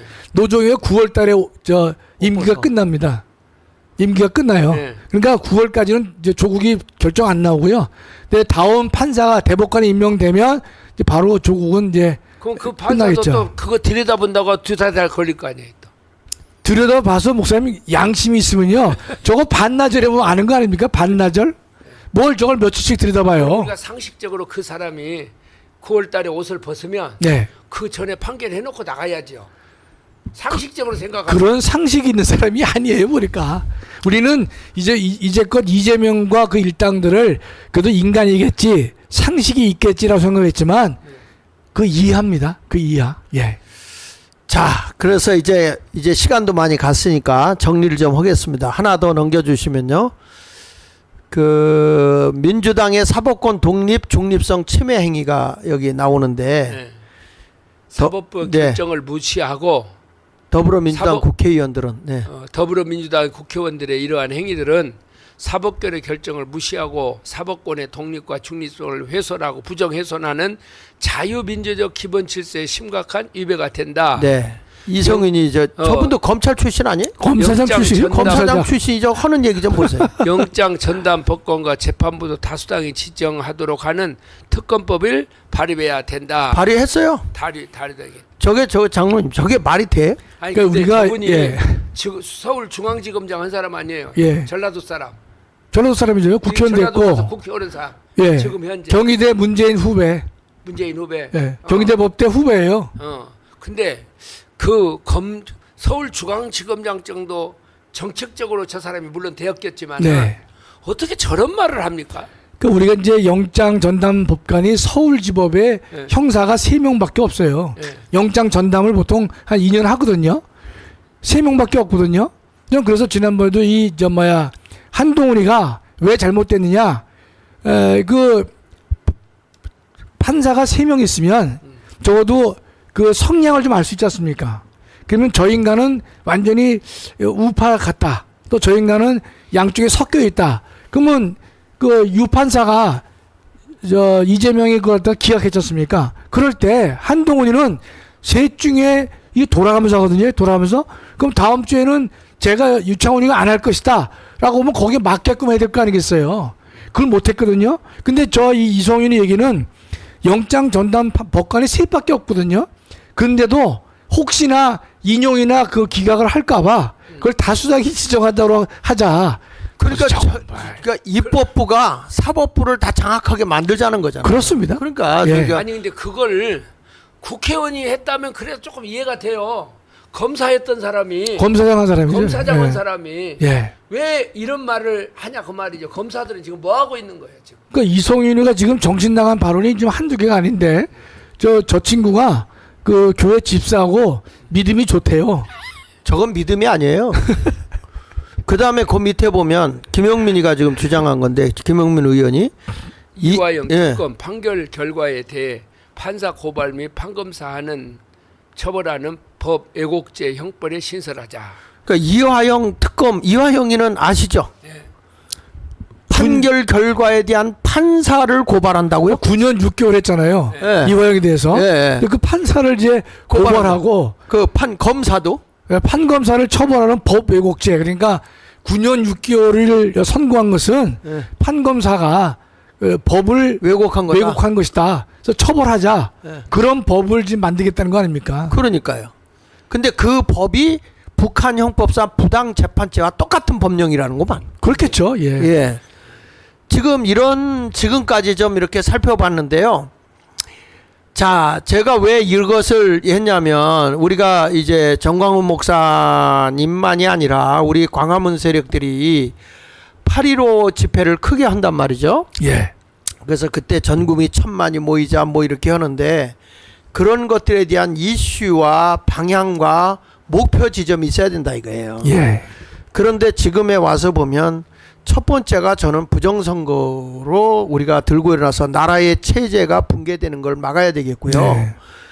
두 번째 가서는 이 더불어민주당이나 진보당 해체를 하지 않으면 자유민주주의 국가가 위기가 왔다. 시장경제라든지 한미동맹이라든지 이 모든 것들의 체제가 사실은 기독교의 정신 안에서 대한민국이 세워져 왔기 때문에 네. 그건 이제 다음에 시간이 되면 제가 PPT를 띄워가면서 기독교가 어떻게 대한민국을 세워나가면서 영향을 미쳤는지 그런 것들에 대해서 한번 좀 의논을 내일 하시죠 뭐. 예, 하여튼 시간이 네. 되는 대로 한번 하도록 하겠습니다. 그랬을 때 지금 오늘 우리 특별히 우리 전준환 목사님과 또 우리 김학성 장로님이 계시니까 더 좋습니다. 법을 아는 분이 옆에 있으니까 더 좋은데, 자, 이런 것들을 우리가 보면서 한번 지금 이렇게 쭉 한번 훑어봤는데, 저거 한번 예, 독려해 주세요. 예, 그거 조금 이따 한번 하고, 예.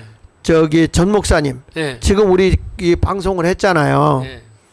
그런데 지금 우리가 8.15 때 분명히 내가 보는 입장에서는 더불어민주당을 해체시켜야 대한민국이 살 수 있고 앞으로 남북이 자유 통일도 이루어질 수 그렇습니다. 있지 않겠나 예. 이런 생각을 하게 되거든요. 오늘 듣고 좀 전반적인 평을 좀 하시겠으면 좋겠어요. 제가 이렇게 보면 고려 시대에도 무신 정권이 들어섰잖아요. 한 네. 100년을 했잖아요. 그렇습니다. 예. 시대적인 상황이 그렇게 만든 것 같아요. 네. 그리고 5.16 혁명이 이 마이크 좀 지금 가까이. 5.16 혁명도 이런 저기 국회가 난장판이 되니까 혁명이 일어난 거 아닙니까? 네, 네. 정치를 저 사람들한테 맡겨서는 안 된다. 그렇습니다. 예. 그래서 나온 거지 않습니까? 예, 예. 그래 지금 뭐 해병대가 나온다 뭐 나온다 지금 막 뒤숭숭하고 그래요. 우리가 8월 15일 날 이제 혁명으로 이걸 맞짱을 떼야 된다. 이걸 정광훈 목사님 주장하지 않습니까? 예, 예.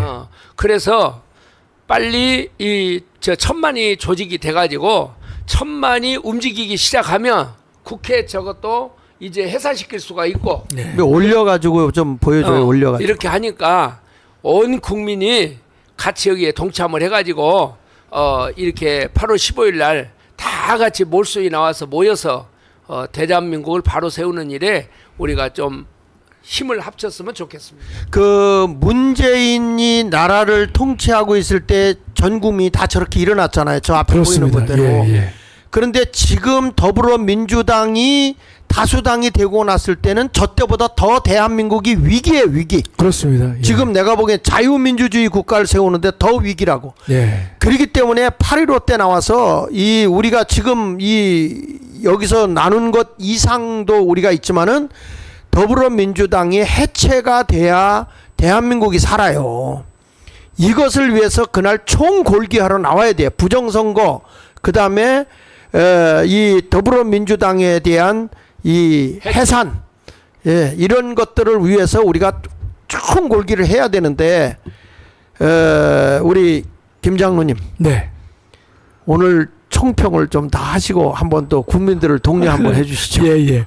이제 두 가지로 나눠서 말씀드릴 터인데요. 하나는 그러니까 이제 민주당이 현재 민주적 기본 질서를 위반하고 있는 것에 대해서 우리 목사님이 상세하게 말씀해 주셨는데 아마 그걸 준비를 하셨을 것 같기도 한데요. 뭐가 있냐면 이걸 추가해야 됩니다. 첫째, 문재인이가 9.19 군사 합의를 했어요. 네네. 그건 대한민국의 안보 주권을 북한에 넘긴 겁니다.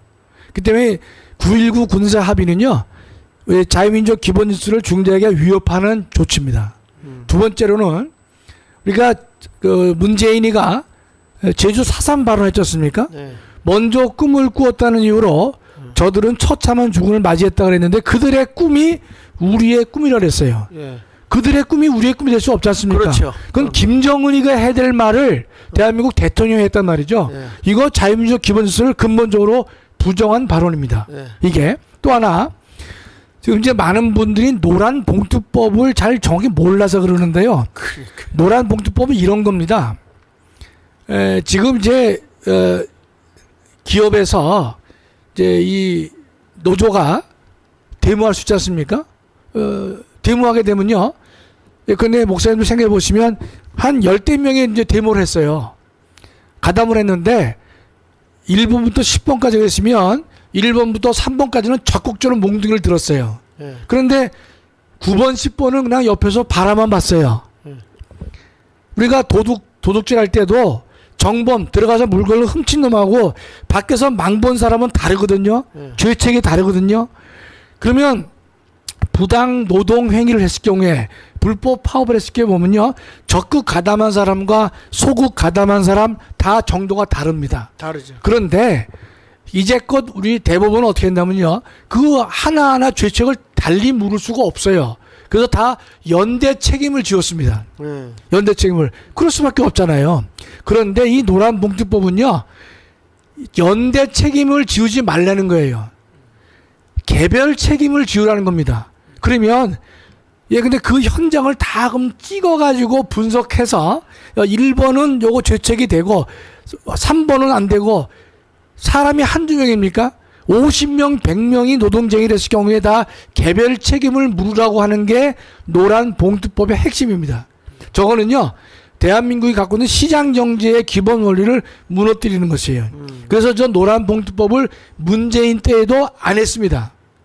자기네들도 봤을 때 이 노란봉투법이 시장경제 원리에 어긋나기 때문에 부당하게 기업을 불이익을 주고 근로자들에게만 유익을 주기 때문에 그 법을 논의하다가 발의를 안 한 게 노란봉투법인데 저들이 윤석열 정부에 들어서 저 노란봉투법을 발의를 해서 통과시켰어요. 대통령이 거부권을 행사했습니다. 그럼에도 불구하고 다시 22대 때 저 노란봉투법을 갖다가 다시 이제 발의를 하려고 하는데 제가 볼 땐 저것은 노란봉투법은요 본질이 대한민국의 시장경제를 근본적으로 위협하는 것이기 때문에 저것도 민주적 기본질서에 어긋난다라고 볼 수가 있는 것입니다. 통상적인 사람들은 저 말을 저 노란봉투법을 보면 정확히 이해를 할 수가 없단 말이죠. 그러나 제 눈에 보면 저거는 시장경제에 중대하게 위협을 주기 때문에 안 된다는 것이죠. 그래서 9.19 군사합의, 문재인의 제주 4.3 발언, 그다음에 노란봉투법까지도 추가를 한다면 민주당이 8조 사항의 정당 해산의 요건을 충분히 충족하는 정당이라는 사실을 입증할 수 있을 것이라고 제가 말씀드리겠고요. 네. 마지막으로 우리가 8.15에 많은 분들이 나와야 된다고 하는 이유는요. 우리가 이제 오늘 두 분 목사님도 말씀하셨고 전광훈 목사님도 늘 강조하시지만 지금은 국민의 대표인 국회를 우리가 믿을 수가 없습니다. 맞습니다. 국민의 힘은 대표 역할을 못하고 있고 다수를 점하고 있는 민주당의 횡포만 남아있단 말이죠. 행정부와 사법부를 마비시켜가지고 대한민국이 어느 그 방향으로 가야 될지를 모르게 대한민국의 헌정 질서를 무너뜨리고 있단 말이죠. 그렇다면 이제는 국민밖에 바라볼 데가 없습니다. 그러나 지금의 국민도 보면 상당 부분이 근데 이 갈 길을 모르고 또는 한쪽으로 몰려있는 상황이 되는 것인데 그렇다면 지금도 1,000만이 넘는 사람들은요. 우리가 보수우파의 또는 대한민국의 이념과 가치를 지키고 살리는 분들로 돼 있단 말이죠. 그렇다면 우리가 8.15에 1,000만이 모여가지고 우리의 이 애국심을 보여주고 나라를 지키려고 하는 사람이 이렇게 많다는 사실을 보여줄 필요가 있다고 저는 생각합니다. 네. 그렇다면 8.15 집회는 거기서 무엇을 할지는 예측이 되거든요. 다만 집회는 무슨 싸움이냐? 숫자의 싸움입니다. 숫자의 싸움. 몇 명이 모였냐가 중요하거든요. 그렇다면 우리가 8.15에 2019년 10월 3일보다 더 많은 대한민국 국민이 나와서 대한민국을 살리기 위한 국민의 열정을 그날 보여주지 않고서는 대한민국의 존립은 매우 위태롭다.